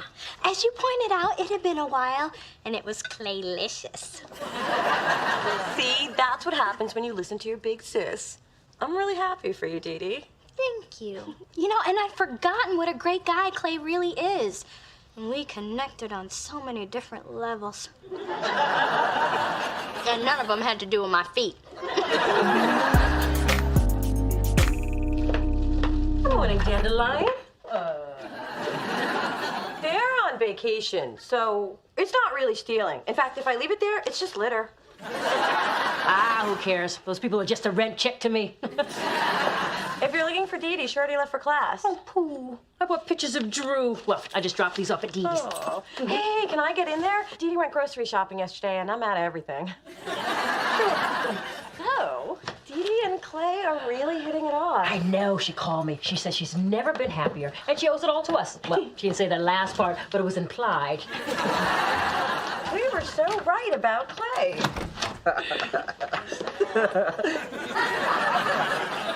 Oops.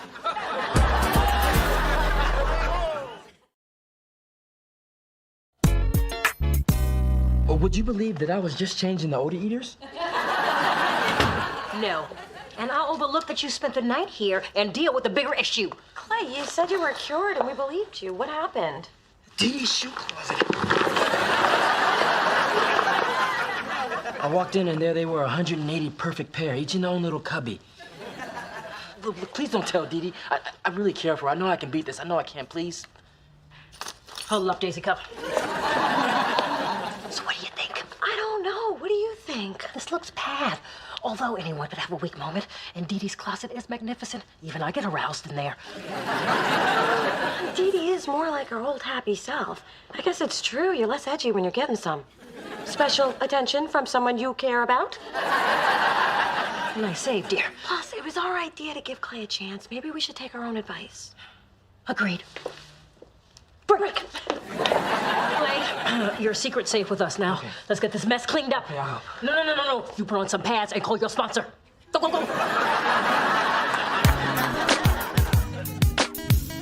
So, Ma, you're going out with Omar again tonight? Yeah, and we are having a ball. Ooh, that's Omar. You too young to hear this. Excuse me. I cannot believe you set my mom up with that broke-ass funk master. I didn't actually set them up, per se. Okay, I dropped her off at his place with a case of yak. Spencer, you are not going to use my mother to get him to sign over the rights to that song. But your mother's my only chance of keeping my job. Well, I hear they're looking for a guy to work the shake machine at the Rib Shack. You look pretty. Thanks. I'm on my way to meet Clay. Oh, crap. I mean, how nice.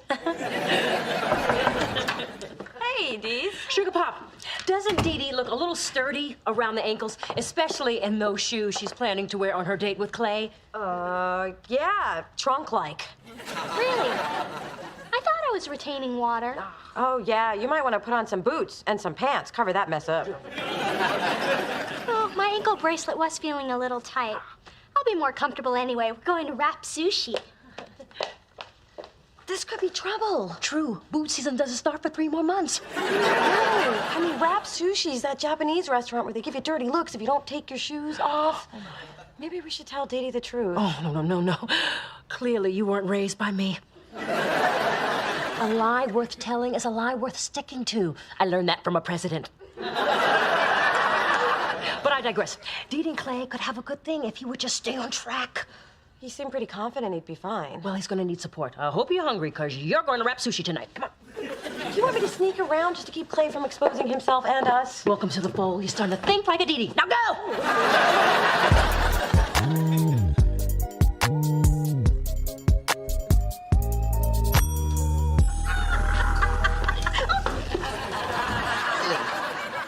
Hey, I got you as soon as I got your message. What's going on?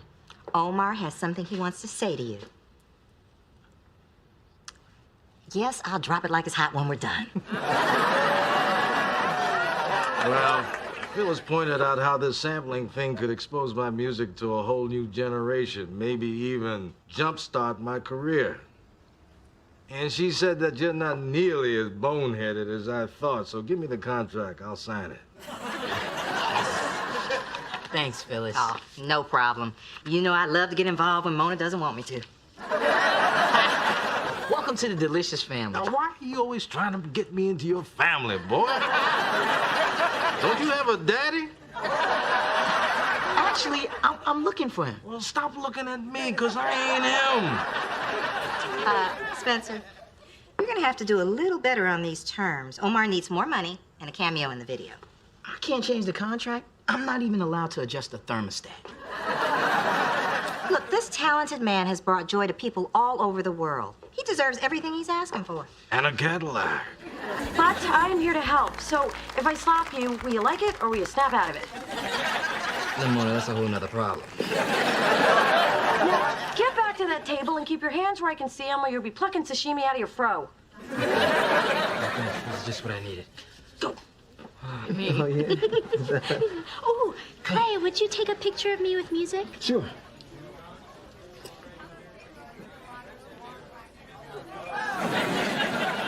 Did you just take a picture of my feet? No. Yes, you did. No, I didn't. Yeah, man, you did. I just saw you. Okay, fine, I did. I'm sorry, but I just wanted a picture for my wallet. Yo, this is getting kind of freaky. I'm out of here. Yo, good luck to y'all. Clay, what is going on with you? I'm sorry, but I just gotta embrace who I really am. And that's a foot-fondling, shoe-stroking man. There, I said it. And I adore everything else about you, but this just isn't gonna work. Yeah, I know. I'm sorry, but this thing really has a hold of me. So could you send me a copy of that picture? How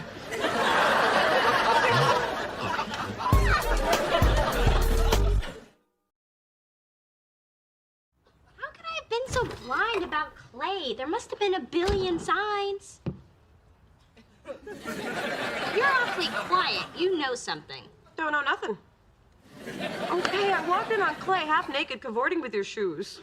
Ew! Which ones? My Charles Davids, my Satines, my Jimmy Choos? All of them. Ew! Ew!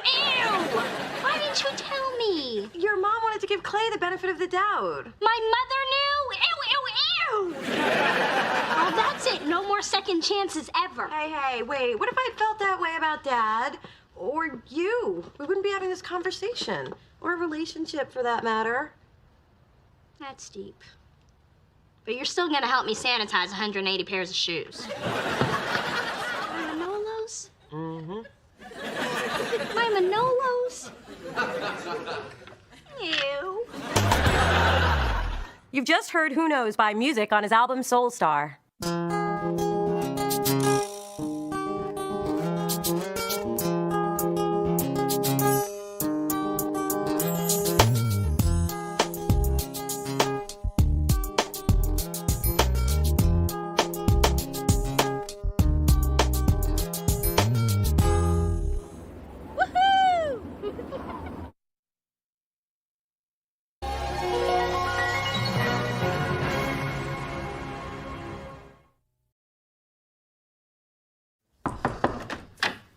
Good morning, Dees. Hi. And hello, little man. Corn Muffin, I've decided we're not going to use the word little around the baby. He'll get a complex. What are you guys doing? Going through resumes for a new nanny. What happened to Nina? She was fantastic. And when Catherine Zeta-Jones heard through the baby grapevine how fantastic she was, she stole her from me. Now she has my Nina and my Academy Award. Oh, no. You know damn well that should have been me in Chicago. I was born to play Velma Kelly. And not just in the mirror. After your father had gone to work. Now, grab some resumes and help, dear. Ooh, listen to this one. Monica Espinoza. She cooks, speaks fluent Spanish and Portuguese, and is qualified to operate heavy machinery. Is that a vacuum?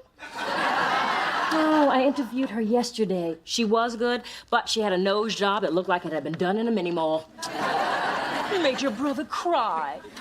Look, this one wants $25 an hour. What fool would pay that? Me? But Miss Zeta-Jones made Nina an offer of $35 an hour plus the exclusive use of their yacht. That nanny nearly dropped my baby on his head when she bolted for the door. Through this journey of discovery, finding you, I'm finding me. Finding you, I'm finding me. Now that I have someone special who brings out the joy, inside of me. And whatever we want, all we need is loving. Yeah, that's the way I feel it should be. You and me.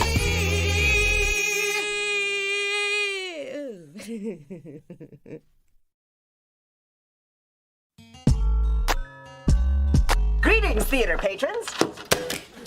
Tonight is the premiere of my one-man show, and your presence is both welcome and mandatory.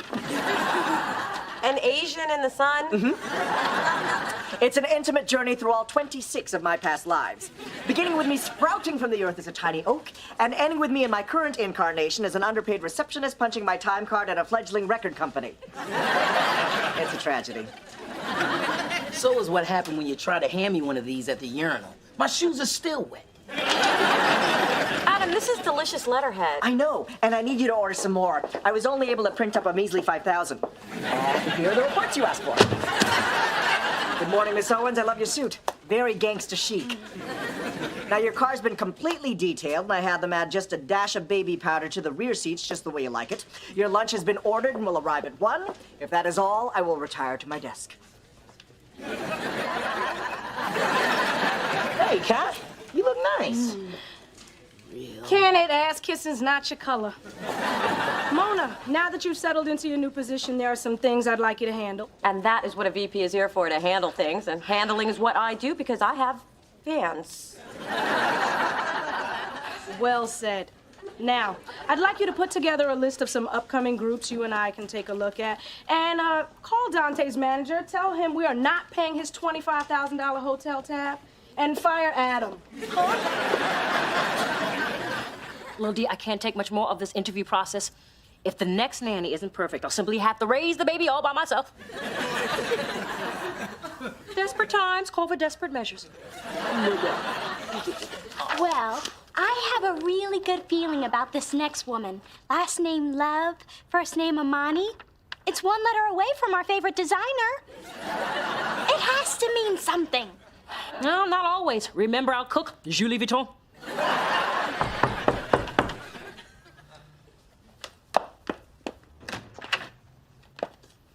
Hello, I'm looking for the Thorns. I'm Amani. Oh, my. Okay, I can tell by the look on your faces you weren't expecting a man. Oh, no. I mean, why shouldn't we be expecting a man? A man can be a nanny. Of course. I'm Dee Dee. And this is my daughter, Dee Dee. Well, that should be easy to remember. Look, honestly, if you're uncomfortable, I can just call the service and we can... Oh, no. Have a seat. Tell us about yourself. Well, okay. After I got my master's in early child development, I traveled in France, and then I got my first job as an au pair. And that allowed me to immerse myself in the French culture and get paid to do exactly what I love, which is take care of children. After all, they are the very foundation of our society.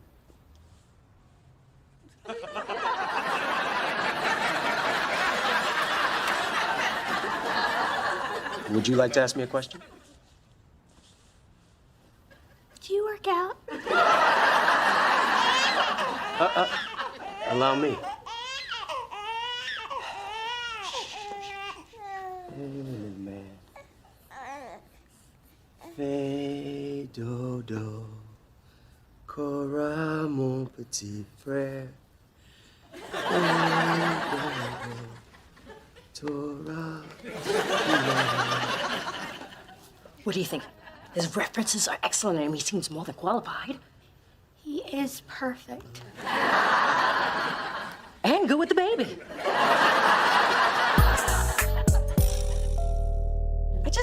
I never prepared myself for the fact that I would have to fire someone. I mean, in my life, I'm the one who gets kicked around, not the one who does the kicking. Finally get some use out of those big boots. Spence, how would you fire someone? Well, if it were me, I'd just tell it to him straight. But I do it late on a Friday and then jam out of the building and hide for the weekend in case the sucker went postal. Here's what you do. Pretend you're breaking up with a boyfriend. Never done that either. Work with me, Mona. I know it's hard to fire Adam because he's your friend. But it's not like he's good at his job. True. All he really does is gossip and eat the tops off all the good muffins. And he's always barging into our offices. I was napping on my couch one time. When I woke up, he was spooning me.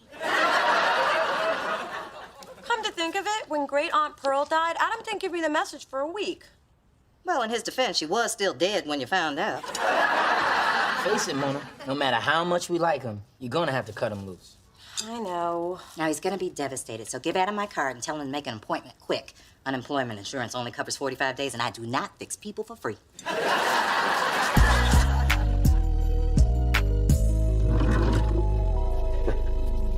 Mrs. Thorne, what is the point of having me if you're just going to spend the entire day at home?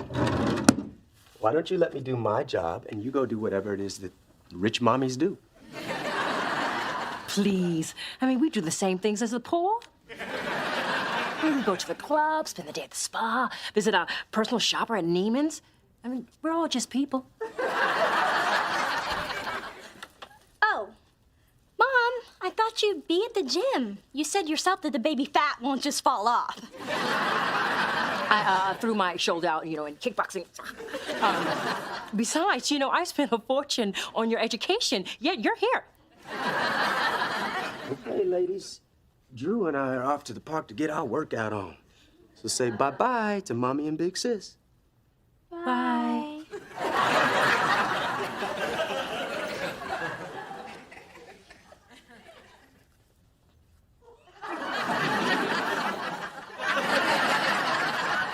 Dante's manager returned your call about the hotel tab, and he is livid. Wait, he wanted me to take this down word for word, and can't read it. Spilled coffee on it. Adam, could you sit down for a second? I need to talk to you about something, and it's kind of important.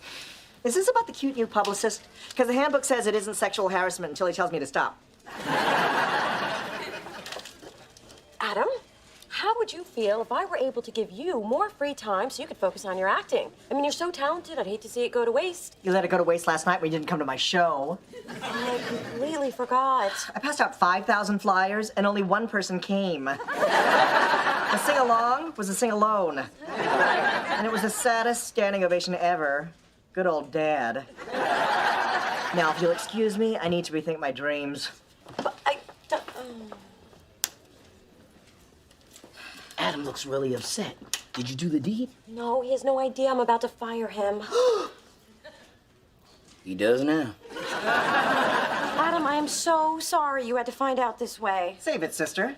Ever since your promotion, you've been drunk with power. Plus, you start showing up every day on time and expect me to do the same? It's an outrage. Well, this can't be much of a surprise. Basically, you get paid to do nothing. Exactly. Where am I going to find another job like this? Try to look at it as a good thing. I'd watch my back if I were you, Spencer. You could be next on our hit list. Wait, you know something? I know your type. Climbing over the bodies of people you stepped on with your white-ass feet. Scratching your way to the top with your chewed-off nails and inflamed cuticles. You're a ruthless corporate wolf, and I'm your adorable sacrificial lamb. You know what, Adam? If you put half the effort into your work as your catty comebacks, this might not be happening to you. So, little kitten shows her claws. And don't even get me started on those ridiculous outfits. If you had any real friends, they'd tell you. I thought you were my real friend. Kick a girl while he's down.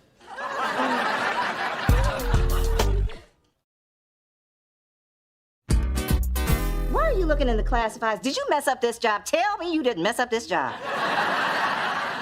No, I just feel guilty about the way things went down with Adam, so I thought I'd help find him one.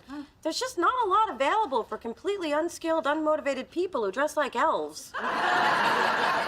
Your father found work.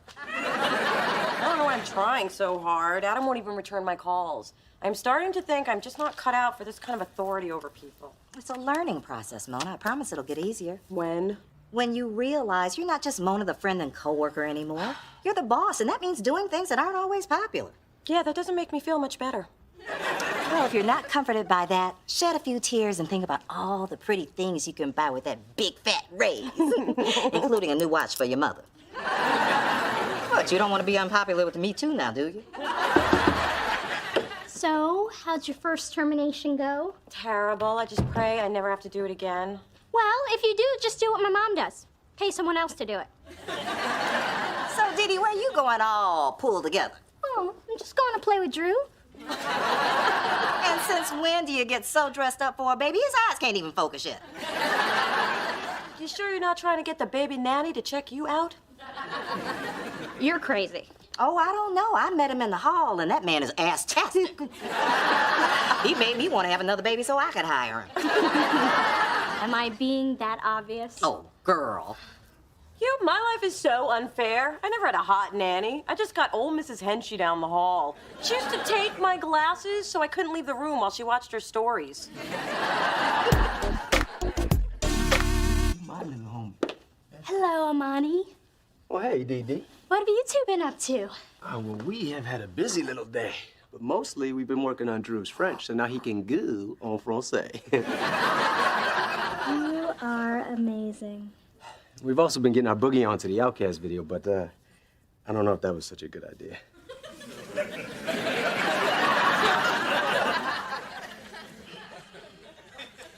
I think your other baby needs some attention. Well, in that case, it's nap time. Let me lay you down to sleep.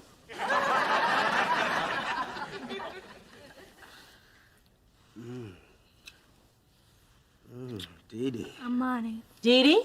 Mommy? Are you okay? Oh, of course. I was just taking a little nap, dreaming about penal codes. Where's Amani? Oh, he's trying to get a stain out of his shirt. Oh. Wipe him out till you got a little spittle right there.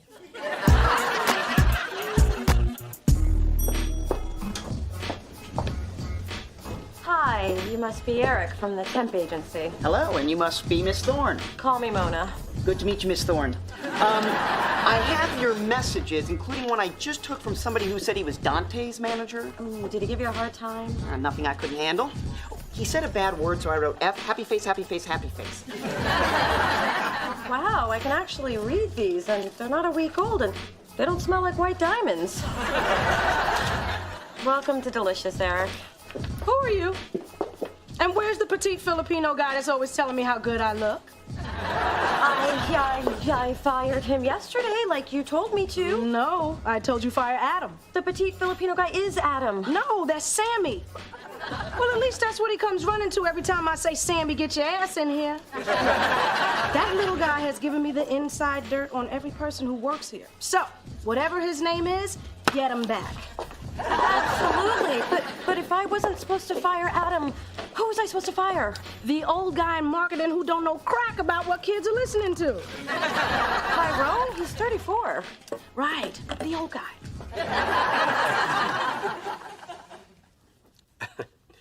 Mrs. Thorne, please, you don't have to do this. You know, I really don't get the opportunity to do these sort of domestic chores. But if it means I get to be close to my baby, it's what I have to do. Okay, Mrs. Thorne, let me do this. Well, that's what I'm here for. Let me peel this grape for you, beautiful. I wouldn't want you to choke on this tough skin.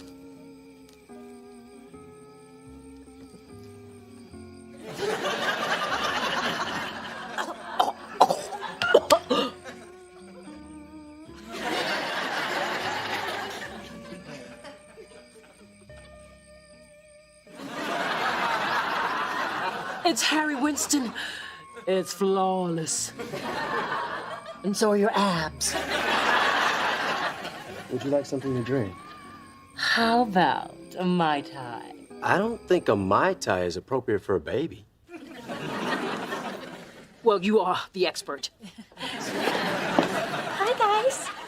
Honey, I think Drew could use some fresh air. Could you take him out for a walk, please? Not a problem. Thank you. Come on, little mate. Fais dodo, cora mon petit frère. Fais dodo, toi. Mom, is everything all right? You look a little flushed. It's Amani. He's really putting me to the test in weight. I'm just, not used to being tested. Oh, look at this. He took the baby out for a walk without his blue cap. It's unacceptable. He's making me uncomfortable, too. But only because I sensed he was making you uncomfortable. Which is why I'm uncomfortable, because you're so uncomfortable. And you know who is really uncomfortable is your father. Well, if we're all uncomfortable, Amani's got to go. For the, sake of our comfort.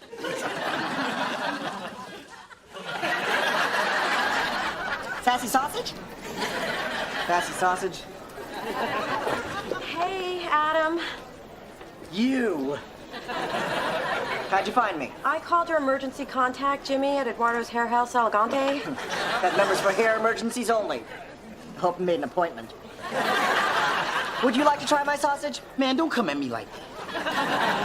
Adam, there was a mistake. You can have your job back. Why would I want that dead-end job? I have a new career as a meat vendor. I get to see interesting people and ask if they want to sample my sausage. It works for me, here and at the club. Do I taste apple in this one? Yes, it's our chicken and apple andouille. It's the sassy sausage of the month. I came to my office and said fire Adam, but what she really meant was fire Tyrone. But what I want to know is why does she think your name was Sammy? If they don't know your real name, they can't fire you. Yeah, that worked out real well for you. Ooh, this sausage is spicy. Look, I guess I should have questioned why Kai wanted you gone, but I didn't, and I'm sorry. Come on, put on your headset and come back to work. It's just not the same without you. Sorry, I have my pride. I can't come back, especially after those terrible things you said to me. You hurt my heart. I know, and I'm sorry, but my heart hurts too. Wish it was my heart that hurt. Colon's starting to percolate. Let me see your hands. You ain't my mama. Adam, I saw you break the 2 samples per customer rule. We warmed them up at 8 this morning. I thought it best to get rid of them. Look, my father, John P. Sassy, built this business with nothing but a pig, a meat grinder, and a dream. I don't care if you help me with my calculus or not. You're fired. Okay, I'll come back to Delicious. I'll start day after tomorrow. I'm taking a sick day. Me too. Now, let Amani down easy. I don't know about this. Just because I fired Adam doesn't mean I like it. It's emotionally taxing. Would $100 make it less taxing? It's not the money, it's the principle. 200. 300 and I'll make him cry. Amani, we need to talk.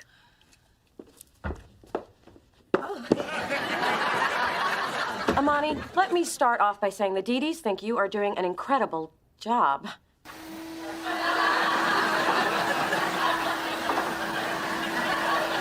Have you ever considered taking care of adults?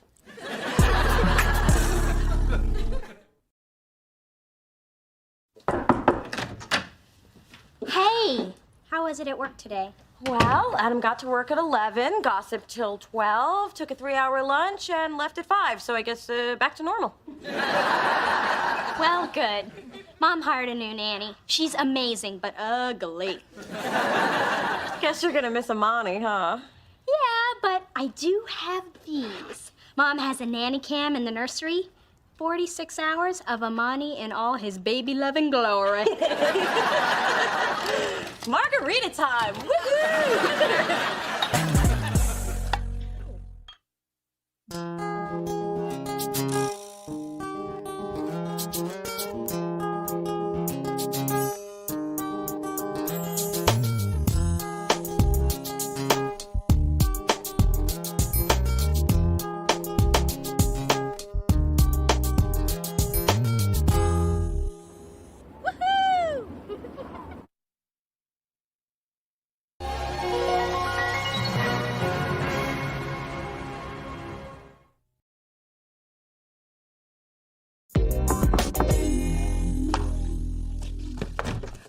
What's the surprise?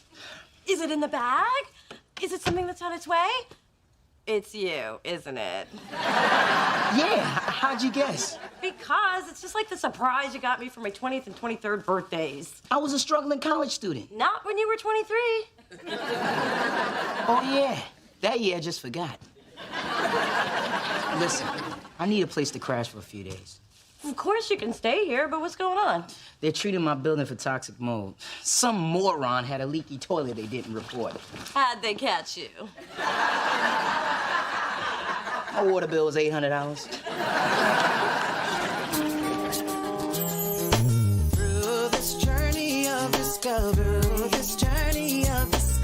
finding you, I'm finding me, finding you, I'm finding me. Now that I have someone special who brings out the joy, inside of me. Whatever we want, all we need is loving. Yeah, that's the way I feel it should be. You and me. I'm telling you, never go out with a guy with a bullet still lodged in his head. That was the worst day ever. Because of him, we never did get through security at the U2 concert. Wait, he wasn't worse than the guy that brought that stripper with a kid on your date. Okay, the second worst date. I can't believe it was worse than the guy who stole your purse and went on a shopping spree. Okay, obviously I share way too much with you people. Share some more. I mean, didn't you have any crappy dates this week? Just one. I got stood up at the food court at the mall. But to keep it from being a total loss, I decided to buy myself something pretty. What do you think? I'm still waiting to see something pretty. Well, I like them, and that's what counts. Spencer, as a guy, what do you think of a girl who wears boots like those? Well, Spencer, as a guy whose choice of accommodations is either my couch or the back alley in a box, what do you think of a girl who wears boots like these? I think they're damn sexy, and so is the girl that sent them. See? This is the only man I need. Oh, who cares what Spencer says? The man sleeps on Star Wars sheets. No guy, no quality guy is gonna ask you out when he sees you in those boots. Dee Dee, did you hear the rundown of my latest dates? I could care less. I'm through with men. Keep wearing those boots and mission accomplished.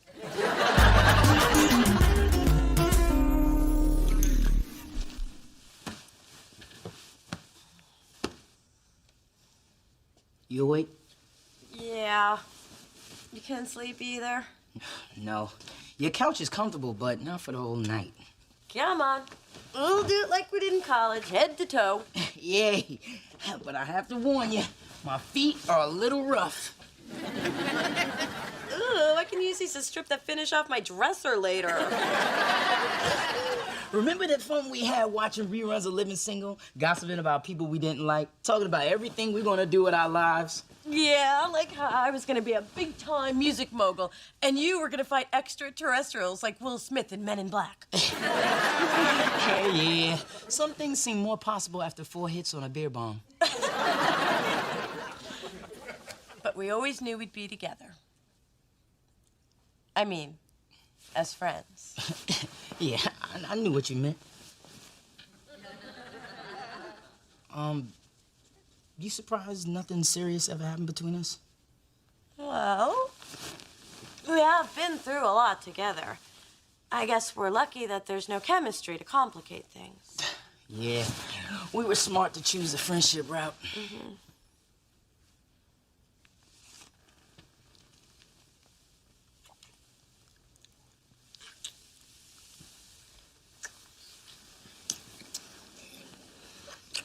Yeah, friends. Smart.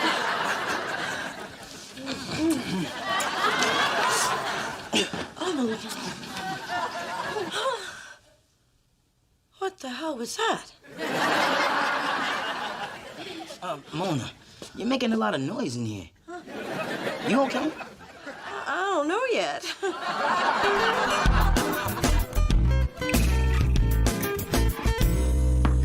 Spencer, stop that! What? That sweaty pumping thing you're doing. Put some pants on. Please, you see me a lot more naked than this. What? Who told you? Remember freshman year, fire drill? I was in the shower. I'll never forget the laughing and pointing. You were standing outside the dorm covering yourself with a bag of Doritos. Generally, if you have time to get a snack, you have time to get a robe. Now put some damn clothes on. I forgot how testy you can be in the morning. Good morning. What now? What's wrong with you? Nothing. I'm just freaked out by a dream I had, okay? Well, what was it about? A nosy sister who asked too many questions and was swallowed whole by a giant crack in the earth. Man, I forgot how testy you can be in the morning. Come on, Mona, I'm just trying to help. This isn't the kind of dream you share with your sister, or your mother, or anyone deeply religious. Ooh, a sex dream. Mona, you don't have to feel bad about it. Everyone has them. Really? Well, everyone who's not having sex. So, who was it with? No one. Aw, even your sex dreams are sad. No one, as in end of conversation. Okay, I'll guess. Was it the handyman from our building? No. The cute waiter at the Lush Lounge? No. Somebody at work? Enough with the questions. A movie star? A cartoon character? Ooh, a woman. Yeah, that's it, a woman. Yeah, now you know, out you go. Well, Mona, I really wouldn't give it another thought. I'm trying hard not to. And I just don't think Coco's been the same since she caught a glimpse of herself in that mirror in the shoe department of Nordstrom. And now I'm afraid she has a distorted body image. She won't touch her kibble. I'm just concerned I'm gonna come around the corner one day and find her with her paw down her throat. That's great, Mom. Listen, I was wondering, do you ever have dreams? Well, the Valium makes them almost impossible to remember. But of course, I have this recurring one where I'm at an important gala, and Della Reese comes in wearing the same gown, and it looks better on her. But I guess that's more of a nightmare. Coco, what is it, Dee? Are you having bad dreams? No, it's just Mona had a dream about a woman. And they weren't wearing the same dress. In fact, they weren't wearing anything. Oh, I see. A lesbian fantasy. Well, I'm not shocked. I am from the theater, after all. But having a dream about someone of the same sex does not mean that person is gay. Except in Mona's case, well, I am certain that's what it means. Mother, be serious. Look at the facts. Mona has no steady boyfriend, no present interest in men, and she could not be more unfeminine in those hideous man boots she wears. And she does eat the Hungry Man TV dinners a lot. If the tool belt fits. Nah, I think if it were true, I would know. Or maybe it's something that she doesn't even know about herself yet. Or maybe she's waiting to come out to Diane Sawyer like all the trendy lesbians. But, Mom, I really... Trust me, Mother's Gaydar has clocked that girl doing 90. Now, what did you want to talk to me about? Well, it's kind of delicate. Ooh, it's about sex. I'm listening. Actually, it's about a dream about sex. Well, dreams are my specialty. Every whack job in the Bay Area comes to me to interpret their subconscious, which I do with sensitivity and discretion. The key is not laughing until afterward. I'd appreciate that. Okay, this one was really hot, and it was me and someone I've known for a while. Ooh, really? Like, how long a while? Like since college a while? That's not important. What's important is it was unnerving because I'm not sure what it means about me and this person. I'm not sure either, unless you tell me who the person is. Ma, you gonna help me or not? Fine, fine. I have my theories about who it is. Now, even though a lot of insight can be gained through analysis, the truth is most dreams don't mean anything emotionally unless they recur. Really? So I can just forget about it? I didn't say that. Oftentimes, the best thing to do is to tell the person, who you may or may not have known since college, that you've been dreaming about them. That way, everything is out in the open, and I might even get some grandbabies. Hey, I need you to look at this budget for the new Dante video shoot. Fine. Just leave it on the desk. I'll look at it later. After you're gone. So are you going? Mona, you've been acting strange for days. Sorry. It's just that... Okay, this is really embarrassing, but I had a dream about us. And now I feel a little uncomfortable around you. What kind of dream? Forget it. It was nothing. Want to talk about it? Not really. Did I do this? No, that's new.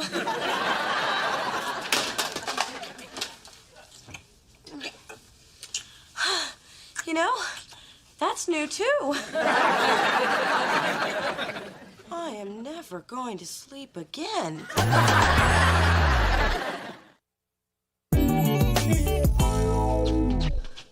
Okay, Spencer, you gotta go, and you gotta go now. Up, up, up, up, up. Oh, naked, naked. Clothes on. Mona, what's wrong? Listen, the thing is, you're, snoring. Oh, kept me up all night. And, I can't take it anymore, so you have to find somewhere else to lay. To stay. No one's ever complained about my snoring before. We're not talking about that sex, man. That time to go. Up and out. Don't I get time to pack? Oh. Done. Can't I at least get some breakfast? Ouch. But it's cold. Ouch.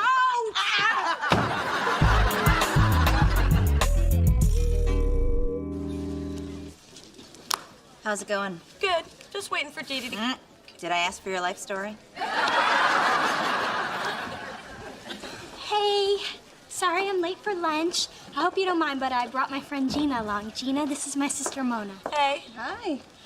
You guys look at the menu, and I'm gonna go find out about the specials.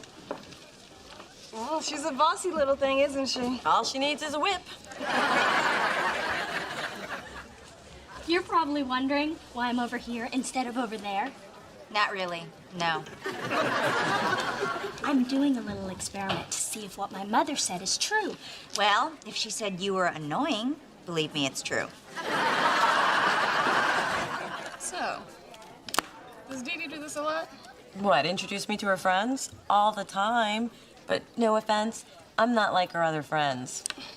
Neither am I. Then I like you already. Oh, see, this is how all first encounters should go. You know, I mean, usually people are so interested in impressing the other person, they can't even be themselves. I'm always myself. Maybe that's the problem. Not for me. You do know that's my hand you're holding. And now you're caressing it. Okay, where's Dee Dee with those specials? I'm sorry, Mona, but sometimes when I'm attracted to someone, I tend to move kind of fast. Oh, Gina, sorry, but as flattered as I am, I'm not gay. It's okay, Mona. Your sister said you might be kind of unsure, but, like, you don't have to deny it. I saw your boots. My sister said that? Would you excuse me for a second? I'm gay. And I love you anyway. I'm not gay. Why would you think that? I didn't really, but I told my mother about your You told your mother? I can't believe you Dee Dees have this much free time. Now, look, it's one thing to interfere in my life, but you totally dragged someone else into it. And now Gina really likes me, and she's gonna be totally devastated when I walk out of here. Somehow, I think she'll get over it. Phyllis, love your tracksuit. So stylish. Thanks. Got it on sale. Of course you did. But what a bold choice for a woman who clearly hasn't seen the inside of a gym in a decade. Strong words from a woman whose ass fat is currently plumping up the lips of Melanie Griffith. Now, that's just uncalled for. But I am so sorry to hear about Mona. Although, this could bring mother and daughter closer. I mean, after all, no man with sight is going to date you. So now, you and Mona can go cruising for the ladies together. What are you going on about, Wigzilla? Mona, her dreams, lady on lady loving. In fact, Dee Dee is hooking her up right now. What? I thought she was dreaming about Spencer. Still in denial, dear. Well, perhaps it's for the best. I don't think your forehead could take any more worry lines.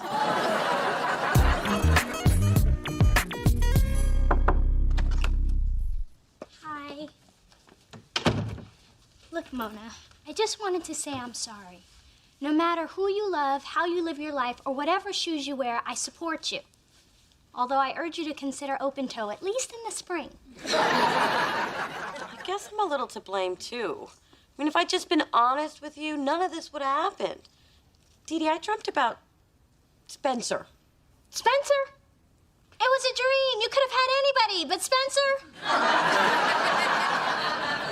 No wonder you were ashamed to talk about it. I wasn't ashamed of it. I just didn't know what to make of him. There's been more than one? Does Spencer know? He doesn't need to have that information. It would just confuse him. Look, Mona, keeping secrets is just as bad for friends as it is for sisters. Spencer will understand, and you'll feel better. You'll also have less reason to mislead innocent people into thinking you're gay. Please, only you and your crazy mother would believe that. Mona Rolesthorne, I had to hear it on the street. Of course, I didn't believe it, but if it is true, I got a girl I want you to meet. What? Test tube brand babies are better than none at all.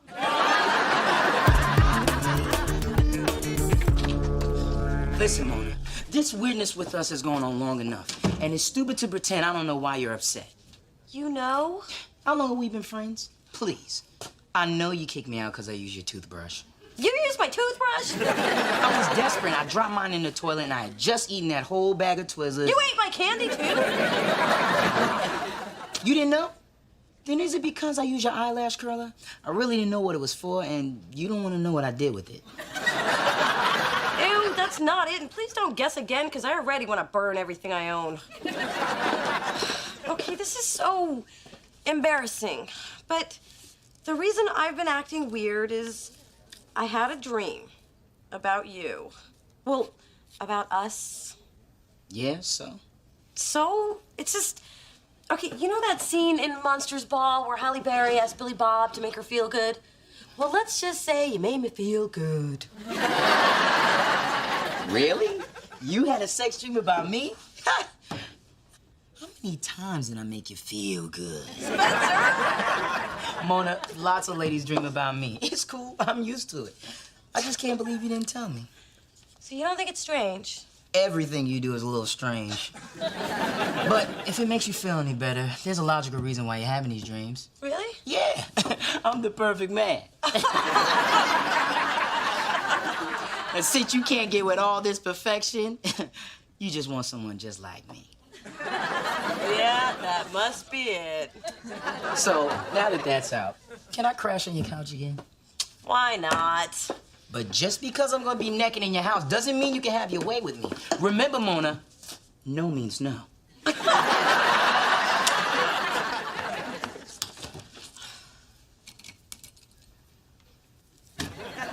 What? Nothing. It's just after After everything you told me, it's been pretty hard to concentrate on work. See, this is exactly why I didn't want to tell you. I knew you'd overthink it. Actually, the only thing I've been thinking about is what it would be like if we did hook up. Spencer, you're my best friend. If we did something like that, there would be no turning back. I mean, it would completely change everything. I know. Okay, Spencer, I can't take this anymore. Because the truth is, you're the one. I know.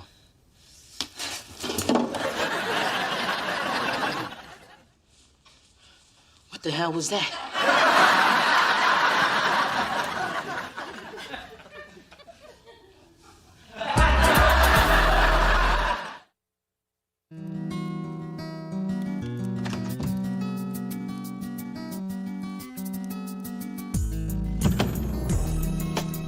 Excuse me, who are you? I'm the man of your dreams. Graduated top of your class, independently wealthy, and speaks 3 languages? We see Sawa.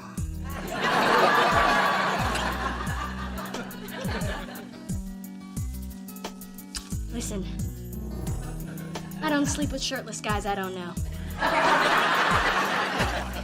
But in your dreams, you can do whatever you want, guilt-free. In that case, get naked.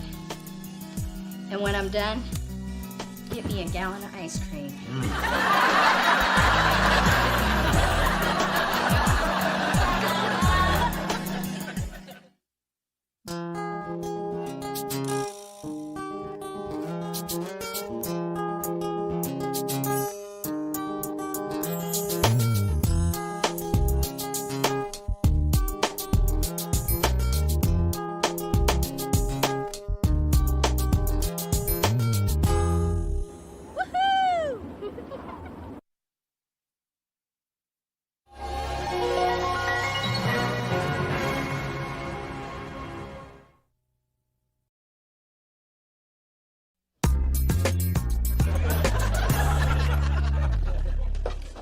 Mona, final. You know, I like to take showers with my clothes off, but that's just me. Remind me never to stand next to Dee Dee in a downpour. Seems I was in the way of all the men rushing to offer her their umbrellas. She's still out there? She still need one? I think she's covered. Now, let's face it, Dee Dee's charmed, and I walk around with a dark cloud over my head. Tell me the truth, Spence. Am I the unluckiest person you know? Living or dead? Okay, forget I asked. But I think I got something that'll make you feel a lot better. Let me just whip it out. Whoa, Spence, I've seen it before, and I was not that impressed. Hey.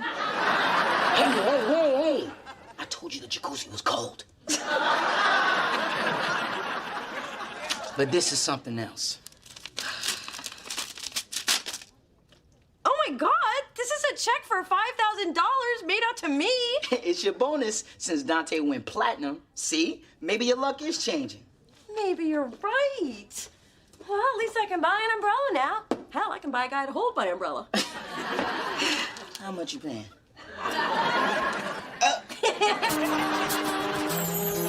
Through this journey of discovery, finding you, I'm finding me. Finding you, I'm finding me. Now that I have someone special who brings out the joy, inside of me. And whatever we want, all we need is loving. Yeah, that's the way I feel it should be. You and me.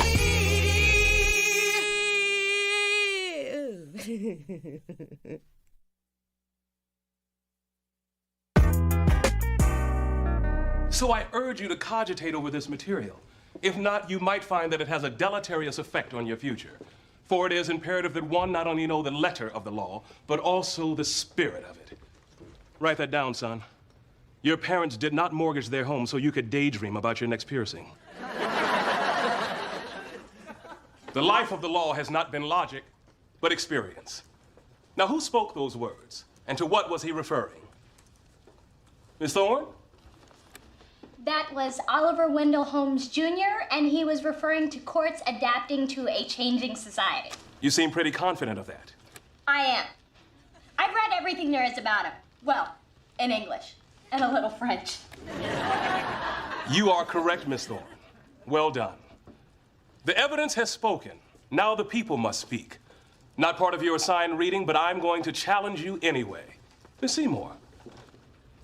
Earl Warren in Mellon v. U.S. Steel. Not even close. Mr. Kramer? Clarence Darrow in Davis v. Hall? No. And I'm sorry I woke you. Let's see if we can end my misery. Miss Thorne. Helen Gamble in The Practice. Correct. That shows my favorite guilty pleasure. Love that, Eugene. Yes, Miss Seymour. Professor Wilkins, certainly you cannot expect serious students to keep up with what's on TV. And just as certainly, Miss Seymour, you must remember we live in the world, not in books. You might want to follow Miss Thorne's example. It could help you win in court or in a bar wager. You may all feel free to laugh. Yes. Well, on to your next assignment. A moot court competition worth 50% of your grade. I've posted the pairings and cases by the door. Any questions? Good. Now I'm off to deliberate on the seminal issue of Tanqueray v. Tonic. That's the last time I waste my A material on first-year students. Oh, honey, it was so sweet of you to treat us to lunch and a shopping spree.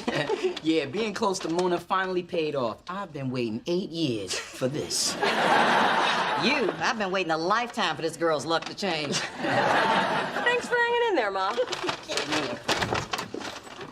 But how great was it that when I tried on clothes, everything fit? Even those itty-bitty juicy pants.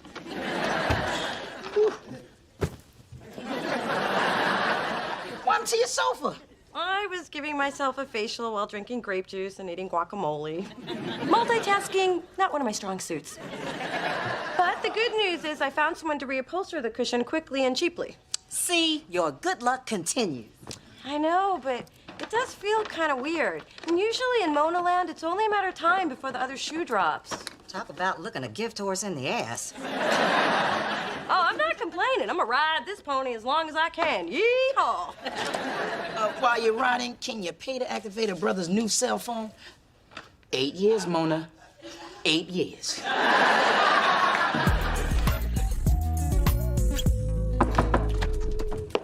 Hey, Dee Dee. Hey. Check this out. I was hanging with my friend Ellen. I complimented her necklace, and she gave it to me for keeps. This is mine. Hello, gemstones. Look at the bling. I'm sorry, it's beautiful, but I'm a little distracted. I'm having trouble with this assignment. You're having trouble? There's a first. I went to do my research, and the pages I needed had been ripped out of the case law book. And then all the websites I need have been crashed for hours. I just hope they come back up soon so I can get my beauty sleep. Otherwise, I'll be forced to go to class looking all normal. Normal? Young lady, don't you ever let me hear you using the N-word again. Hello, Gumdrop. Hey. Dee Dee, stop what you're doing. You're gonna be my date for a big movie premiere, starring Tom somebody and Mira something. All I know is there's a red carpet and I look good on it. Well, why isn't Daddy going with you? Oh, that man. He's entertaining some of his real estate clients, which means him and 4 Texans at a strip joint.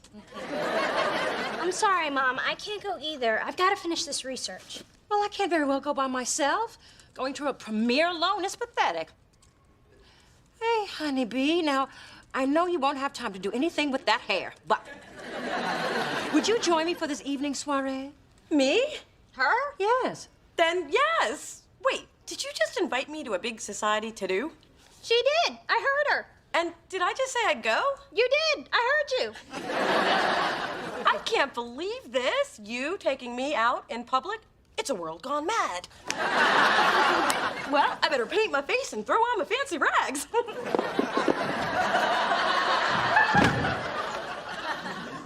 That's just an expression, Mom. Oh, thank God. Excellent presentation, gentlemen. You're well on your way to being hated by your peers and loved by your trophy wives.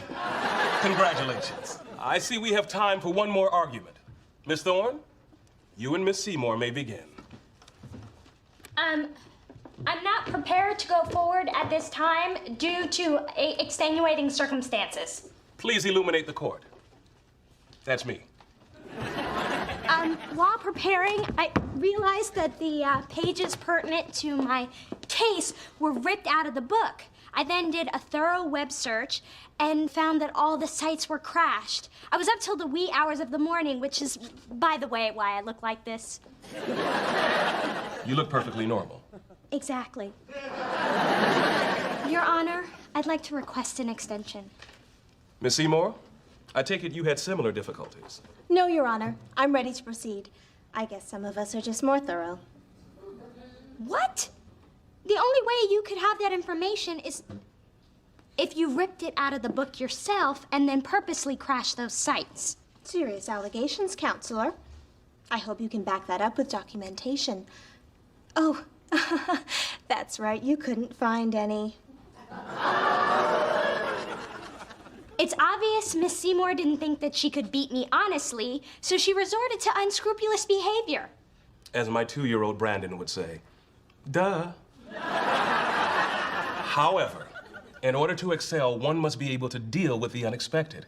And excuses are not acceptable in front of a judge or when a client's life is on the line. But, Your Honor... I'm not finished. Miss Thorne, a good lawyer is a resourceful lawyer. And so far, you've proven yourself to be neither. Therefore, I find in favor of your opponent and give you a failing grade on this exercise. Any questions? Good. Class dismissed.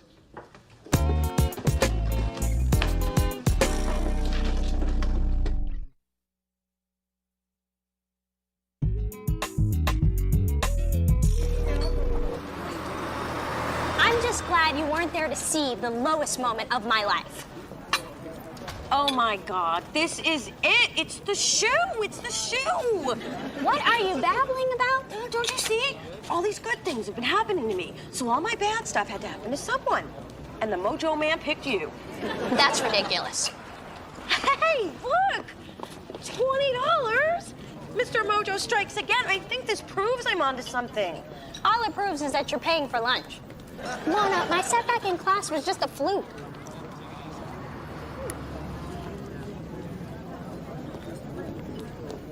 That looks like part of a tooth. I broke a tooth? I've never even had a cavity. My teeth are perfect. Oh, they were. I mean, I'm sure they still are. The ones left in your mouth, anyway. I gotta get to my dentist. Good idea. And it's barely noticeable unless you open your mouth. And even then, people will just think you're British. $100?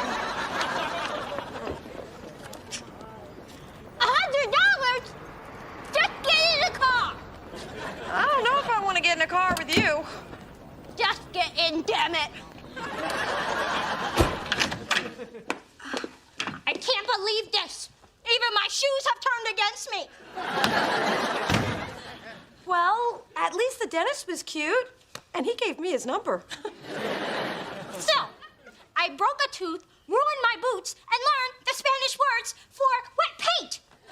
Could this day get any worse? Hello, hello. Just so you know, in the bad luck world, we call a question like that a sure thing. Dear Lord, what happened? You look like you've been attacked by discount shoppers. Don't make me explain. It's too depressing. Plus, it hurts to talk. Very well. I'll just reschedule our facials. And dear, couldn't you have brushed up against a color that didn't clash with your ensemble? You know, I'm starting to believe your whole mixed-up mojo theory. This day sucks. Oh. I think I broke my tailbone. Well, it's about time little Miss Perfect got a taste of reality. Only way this could be better is if it happened to her mama. Mom? What? Those Dee-Dees need to be knocked down a few pegs so they can stop looking down their noses at us. If those are their real noses. Yeah, Dee Dee without her magic is just like, well, you. I know. And I always wanted to see Dee Dee get a taste of the real world, but seeing her like this just makes me feel kind of sorry for her. I mean, at least I know how to handle the bad stuff. Well, you can thank me for that, and your childbearing hips, which I'm still waiting for you to use. But Dee Dee's never had to deal with things not going her way. I mean, she's totally out of her element. Like that one baby gazelle that wanders away from the herd, unaware of the hungry cheetah bearing down at her at 60 miles per hour. Right. And you're like that wise old wildebeest who survives on instinct and experience. Hey, did I say old? I meant cute. My point is that Dee Dee's not equipped for this. And watching her flounder is not nearly as much fun as I fantasized it would be. I don't think you're trying hard enough. Besides, I'm not comfortable being the sunshine. I mean, I spent my whole life getting the dark cloud thing down. You are not a dark cloud. Now stop saying that about yourself. It reflects badly on me. I just wish I knew how to get things back to normal. There's nothing you can do. The only person that can help Dee Dee is Dee Dee. Everybody captains their own ship. That's kind of profound. Yeah, that's what I thought when I read in the Snapple Cap. Mother, for the first time, I'm doubting myself. Maybe I don't have the skills. Maybe all this is a sign that law school is just a monumental waste of time. I will not tolerate this sort of talk. In this world, you get what you want by doing what it takes. It's what separates the winners from the losers. Well, that and money. I tanked my moot court competition. What if I'm not cut out to be a lawyer? Oh, pish posh. You've gotten this far, you worked hard, and you have been rewarded for your efforts. First by getting into law school, then by establishing yourself as a stellar performer. Being a lawyer is your destiny, like being fabulous is mine. I appreciate your support, Mom. Besides, if you quit law school, how would you improve your social circle and meet your husband-to-be? Men like that don't grow on trees, you know. Although, wouldn't it be something if they did? I appreciate your support, Mom. Mwah, anytime. Well, I should be going. Your father is spoiling me with an exquisite diamond brooch this evening. Won't he be surprised? Hello, honeydew. You know, I've been meaning to tell you what a great time I had the other evening. I had a good time, too. We should do it again sometime. You know, when your father and your sister are busy and I'm running out of options. Hey, your mom has a real knack for putting things into perspective. Tell me about it. Just when I thought things couldn't get worse, I find my own mother only believes in my dream because it fit into hers. You know, I thought my mom gave me ballet lessons so I could be a ballerina. Then I find she only did it because I was chunky, and she figured I couldn't pirouette and eat a Twinkie at the same time. But the joke was on her. I could.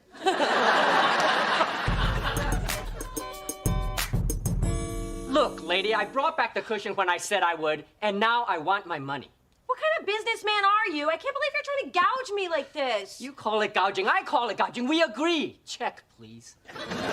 Hey, could you keep it down? I'm trying to be depressed here. This guy quoted me one price, and now he wants 3 times that amount. Can he do that? You're the legal mind, Dee Dee. Help me out here. You don't want me messing things up for you. Not only can I do that, I can also sue you for the money you owe me. And since we had nothing in writing, it's just your word against mine, doll. But that's not fair. Hey, unfairness is what America is all about. The rich get richer and the poor get screwed. And in this scenario, care to guess which one of us is which? Now, wait just a second, Curtis. The fact is, you don't know what you're talking about. Stay out of this, kitten. I am not your kitten. And not only are oral contracts valid and enforceable in almost all matters except the transfer of real property, they are a regular part of legitimate business dealings. Since legitimate is the key word, it's no wonder you weren't aware of this. And any judge worth his salt would find in favor of the defendant. Wait, I don't think we... Hush it up, Kurt. Now that we've examined your dubious chance of success on the civil side, let's turn our attention to the criminal one. Criminal? What are you talking about? Let's see. Fraud, extortion, battery. I never touched her. Oh, ow, ow, ow, ow, ow. So, I guess it's your word against ours. Okay. Just pay me what I quoted you. Make the check out to... Send us a bill. Yeah, that's good. Dee Dee, you were unbelievable. I was, wasn't I? I buried that guy and I didn't even work up a sweat. Not that I do anyway, but you get my point. Do you realize what just happened here? That guy tried to rip me off, and you ripped him a new one. The universe is back to normal. Ah, crap, the universe is back to normal. I know. Isn't it great? I believe our next... Miss Thorne, I've already rendered a decision in your case. Yes, but I'd like to petition the court to appeal that decision, citing precedents, Your Honor. 6 years ago, in this very same moot court, a first year was given a second chance at arguing his case. The precedent has clearly been set by you. This is ridiculous, Professor Wilkins. It's Your Honor.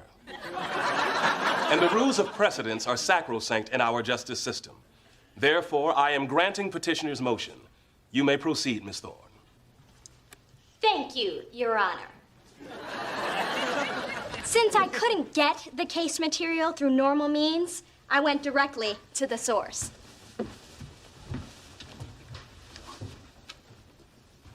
If it please the court, this is State Supreme Court Justice Harrison Todd, the man who argued the original case and wrote the brief that was missing from the book, and one of my dad's poker buddies.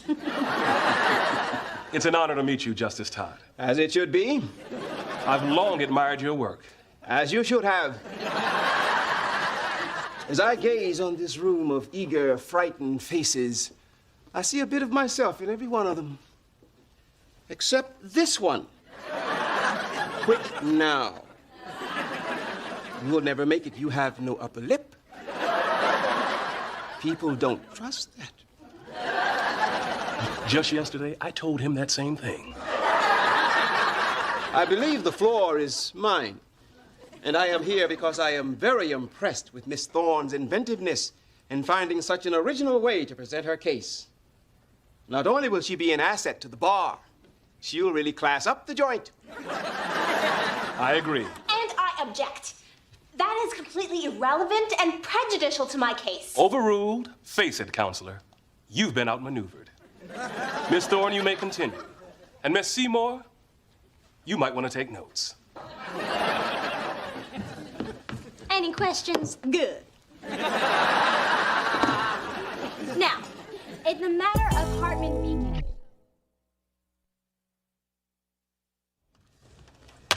That was accounting. It seems they put one too many zeros in my bonus check. It was supposed to have been $500, not $5,000. The universe didn't waste any time, did it?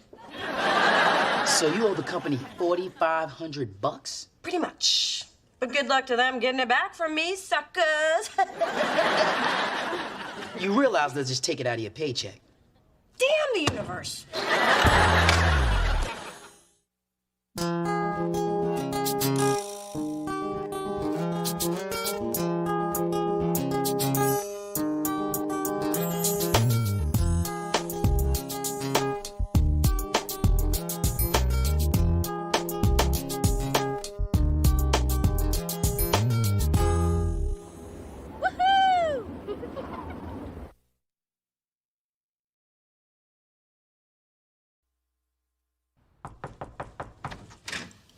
Hey, Dee-Dee's. I'm not interrupting anything, am I? No, Melonbo, I'm just leaving. I'm going to meet Drew and the nanny at his new Mommy, Nanny, and Me class. He got kicked out of his old class for throwing his juice box at another child. Nonsense. The reason Drew left because he was understimulated and needed a more advanced group. That's the official story, and we're sticking to it. He drew blood. You say blood, I say grape juice. Official story. Wow, I wish my mom had rewritten some childhood stories about me. Instead, she told my problems to anybody who'd listen. Oh, that's just part of Phyllis's charm. Actually, that's all of her charm. Through this journey of discovery, finding you, I'm finding me. Finding you, I'm finding me. Now that I have someone special who brings out the joy, inside of me.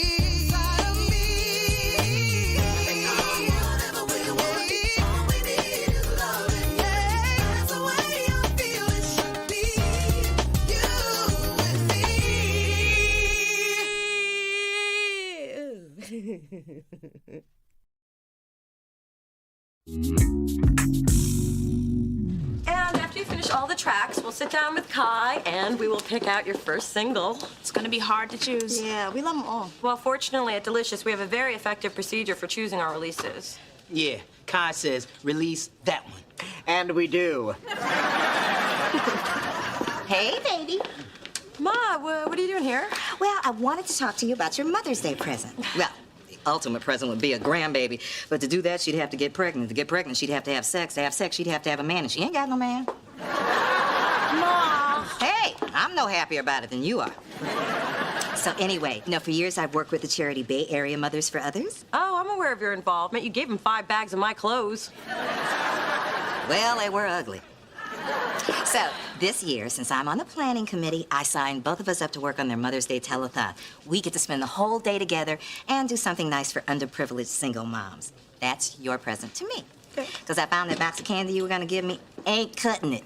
That wasn't for you. That's my earthquake chocolate. Hey, I watch that telethon every year, and I love the weather guy who hosts it, Gavin Storm. Oh, I love it when he's outside and the wind's blowing 80 miles an hour. His hair never moves. That's talent. Well, if it's good enough for Gavin, it's good enough for me. I'll be a brother for others, a brofo. Oh. Well, how about you, Adam? We could use some more bodies. Oh, well, if I had a dime for every time somebody said that to me. Fine, I'll tell my mom it's my Mother's Day gift to her, too. Ooh, that way I can keep the mink eyelashes I got her. Hey, Tiffany, Serena, maybe you guys could perform on this show. It'd be your first gig since signing with the label. Sounds like a great cause. And the exposure won't hurt. Oh, my Mona's really something, huh? It's hard to believe she was a late bloomer with a lazy eye and corrective shoes. Ma, do you always have to say whatever's on your mind? Of course. It's part of my charm.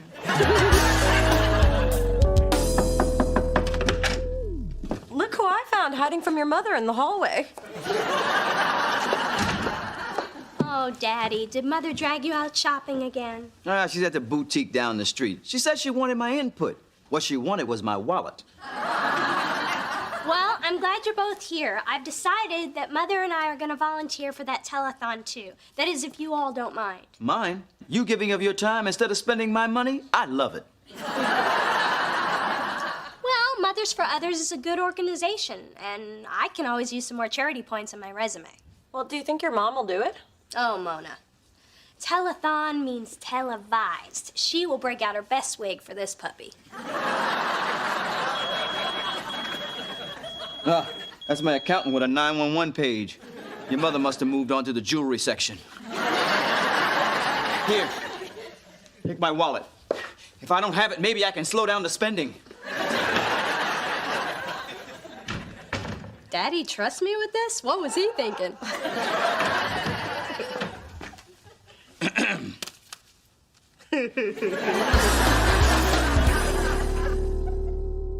And since you'll be working the phone bank today, we need to go over procedures for taking donations. Now, first, we'll talk about how to deal with annoying people. Hello, hello. On your feet, people. La Diva has entered. You're late. But fabulous. So, forgive me.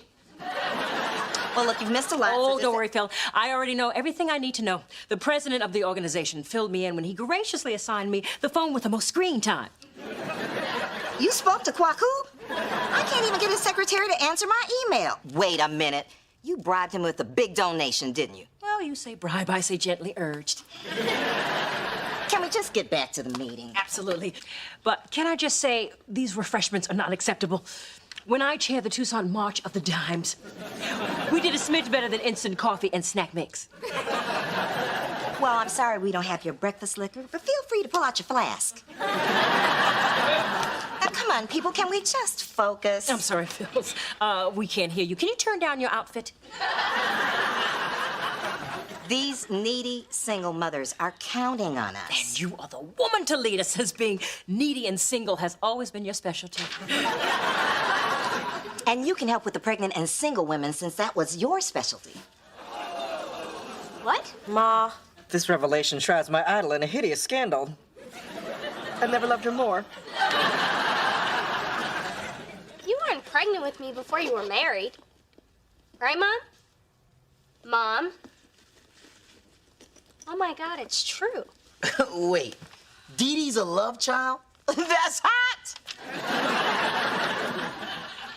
So, that story you told me about being conceived on your honeymoon in a cabana on a white sandy beach in Montego Bay wasn't true? Well, your father and I did have Jamaican jerk chicken that night. I can't believe you would keep something this important from me. Dee Dee, honey, you have to understand, Dee Dee. Okay, thanks everybody for coming. We'll see you this afternoon at the studio. Wait, I'm confused. Okay, see, Big Dee Dee wasn't married when she and Charles got... I know that. I still don't know how to use the damn phones. Ma, I cannot believe you could be that insensitive. And I can't believe you ended my meeting that way. Well, I didn't want to say what I have to say to you in public because I have tact, unlike some people. And I know when to keep my mouth shut, unlike some people. Yeah, that Big Dee Dee is a loud one. Not her, you. Hey, I've thrown that unwed and pregnant bomb at Big Girl plenty of times. One of my favorites. Especially like to use it during the holidays. Yeah, but did you have to do it in front of Dee Dee and a room full of strangers? Well, how was I supposed to know Jumbotron hadn't been honest with her daughter? All I did was tell the truth. Whether you knew it was a secret or not, it wasn't your truth to tell. Now look what you did. You hurt Dee Dee. And if you want truth, here's some. I'm fed up with you and your big mouth. I know you didn't just speak to me like that. That's right, because I'm not speaking to you at all.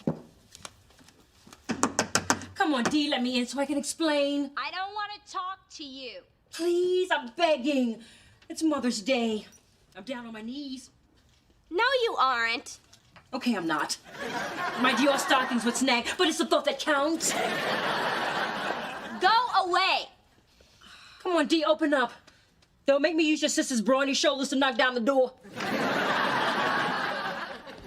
Mona's out there? Yeah, Dee Dee, I'm here. Maybe she'll talk to me. I doubt it. She refuses to even open the door.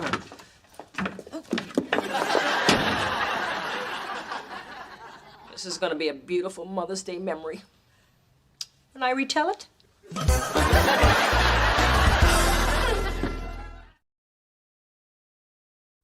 What are you doing? Getting rid of all reminders of my mother. Dee Dee, anger is one thing. Wasting a deliciously nutty liqueur is another.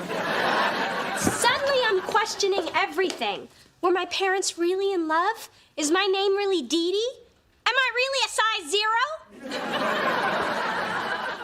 I'm sorry my mom told you. Though I always wondered if keeping it from you was the right thing to do. You knew? Would it upset you more if I did? Yes. Then I'm as shocked as you are. Mona, how could you not tell me? Well, nobody actually told me. I just did the math, and it wasn't my place to tell you. So everyone knew but me. How you must have pitied poor little Dee Dee, product of her parents' lust. It's not like it's such a big deal. Well, if it weren't such a big deal, then why is everyone treating it like a dirty little secret? Oh, it's a dirty little secret. I just said it wasn't a big deal.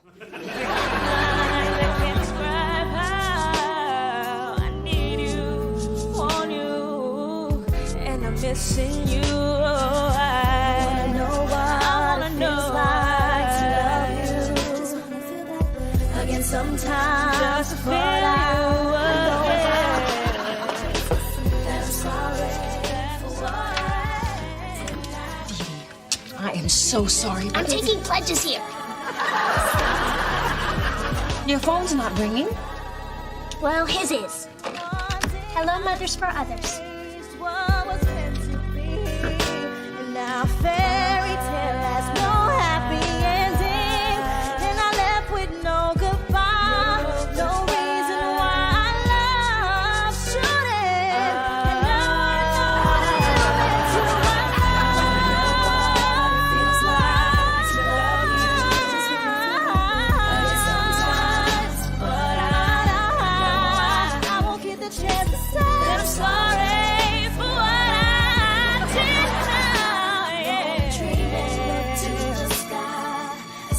Believe me, I know that you hear my cry.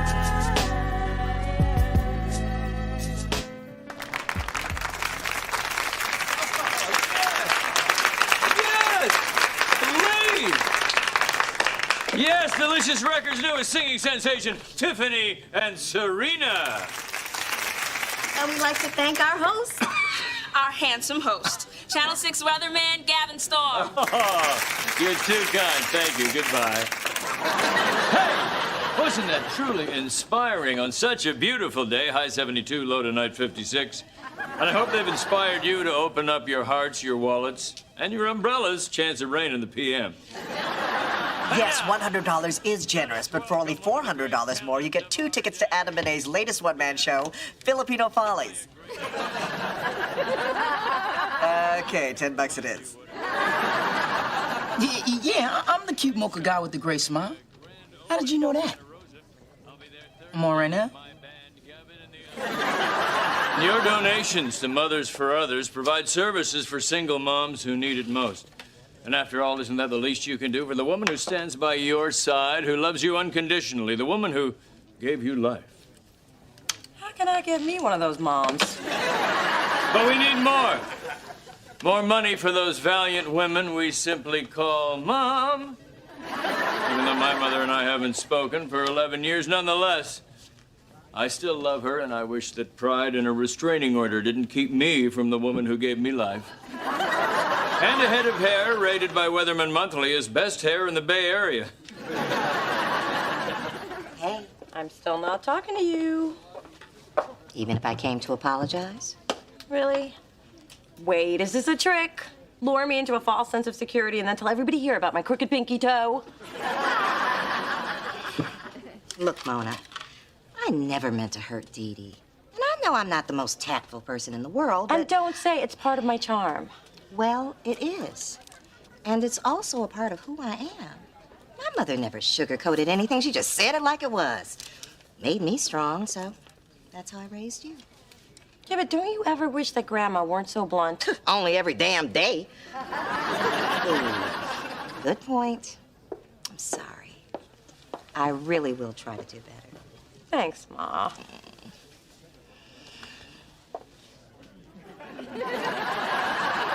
Sorry about you and your mother. I just said that to stimulate donations. Mother and I are actually very close. We share a duplex in San Jose. I have the bigger bedroom. Really? Uh-huh. My daughter here was conceived to do you know the way to San Jose. Ma, you're doing it again. What? I didn't tell him it was playing on the car radio at the time. Aw, what's the use in having those Egyptian cheekbones if you're not going to contour them? Come on, sister friend, take your brush. I'm so mad if my own daughter's not talking to me. May I help you? Just checking. Still flawless. The perfect storm. Some people are so vain. I know. As I was saying, I don't know if I can hold this telethon together when I'm in so much pain. Well, how could anyone? But the ill-tired single moms need me. True. The show must go on. I just don't know. What should I do? I hate seeing my diva down. Maybe you should try talking to Dee Dee again. You know, this whole mother-daughter conflict has given you worry lines, and that concerns me. I don't have a line on my face. Could you find your own mirror?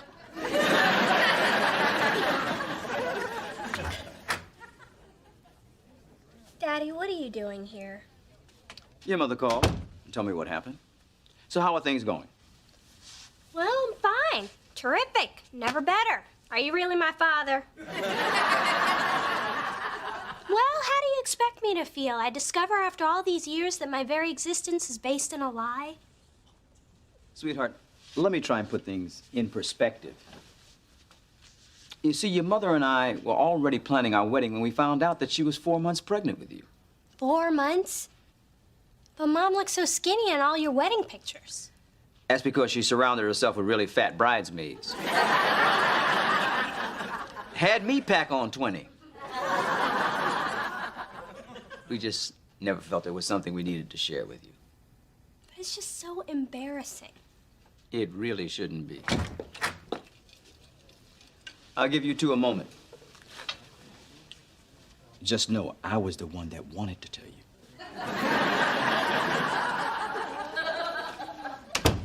I suppose your father already gave you all the unsavory details.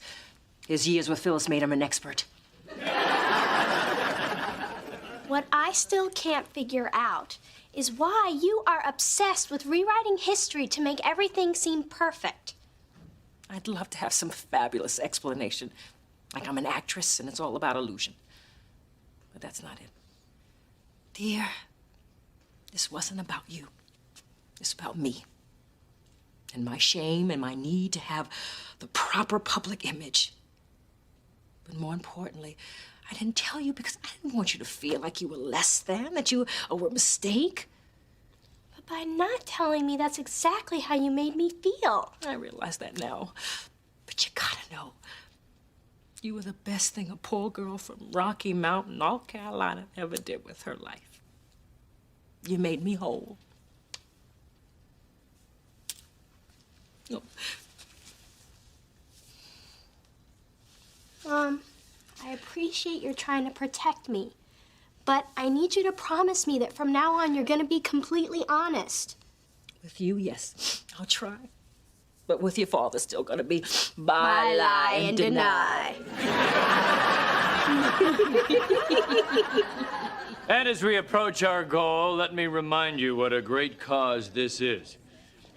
Mona, promise me in the future you'll tell me everything.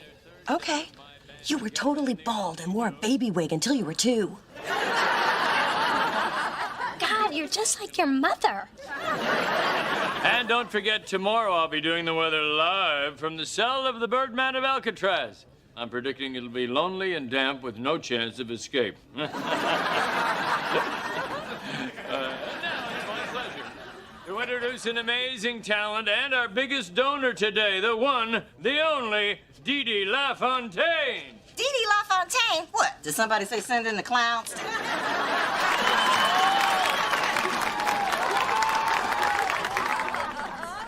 Thank you. And for my first number... Her first number? Oh, hell no. I'm going to sing a wonderful song of independence and enduring love. Maestro?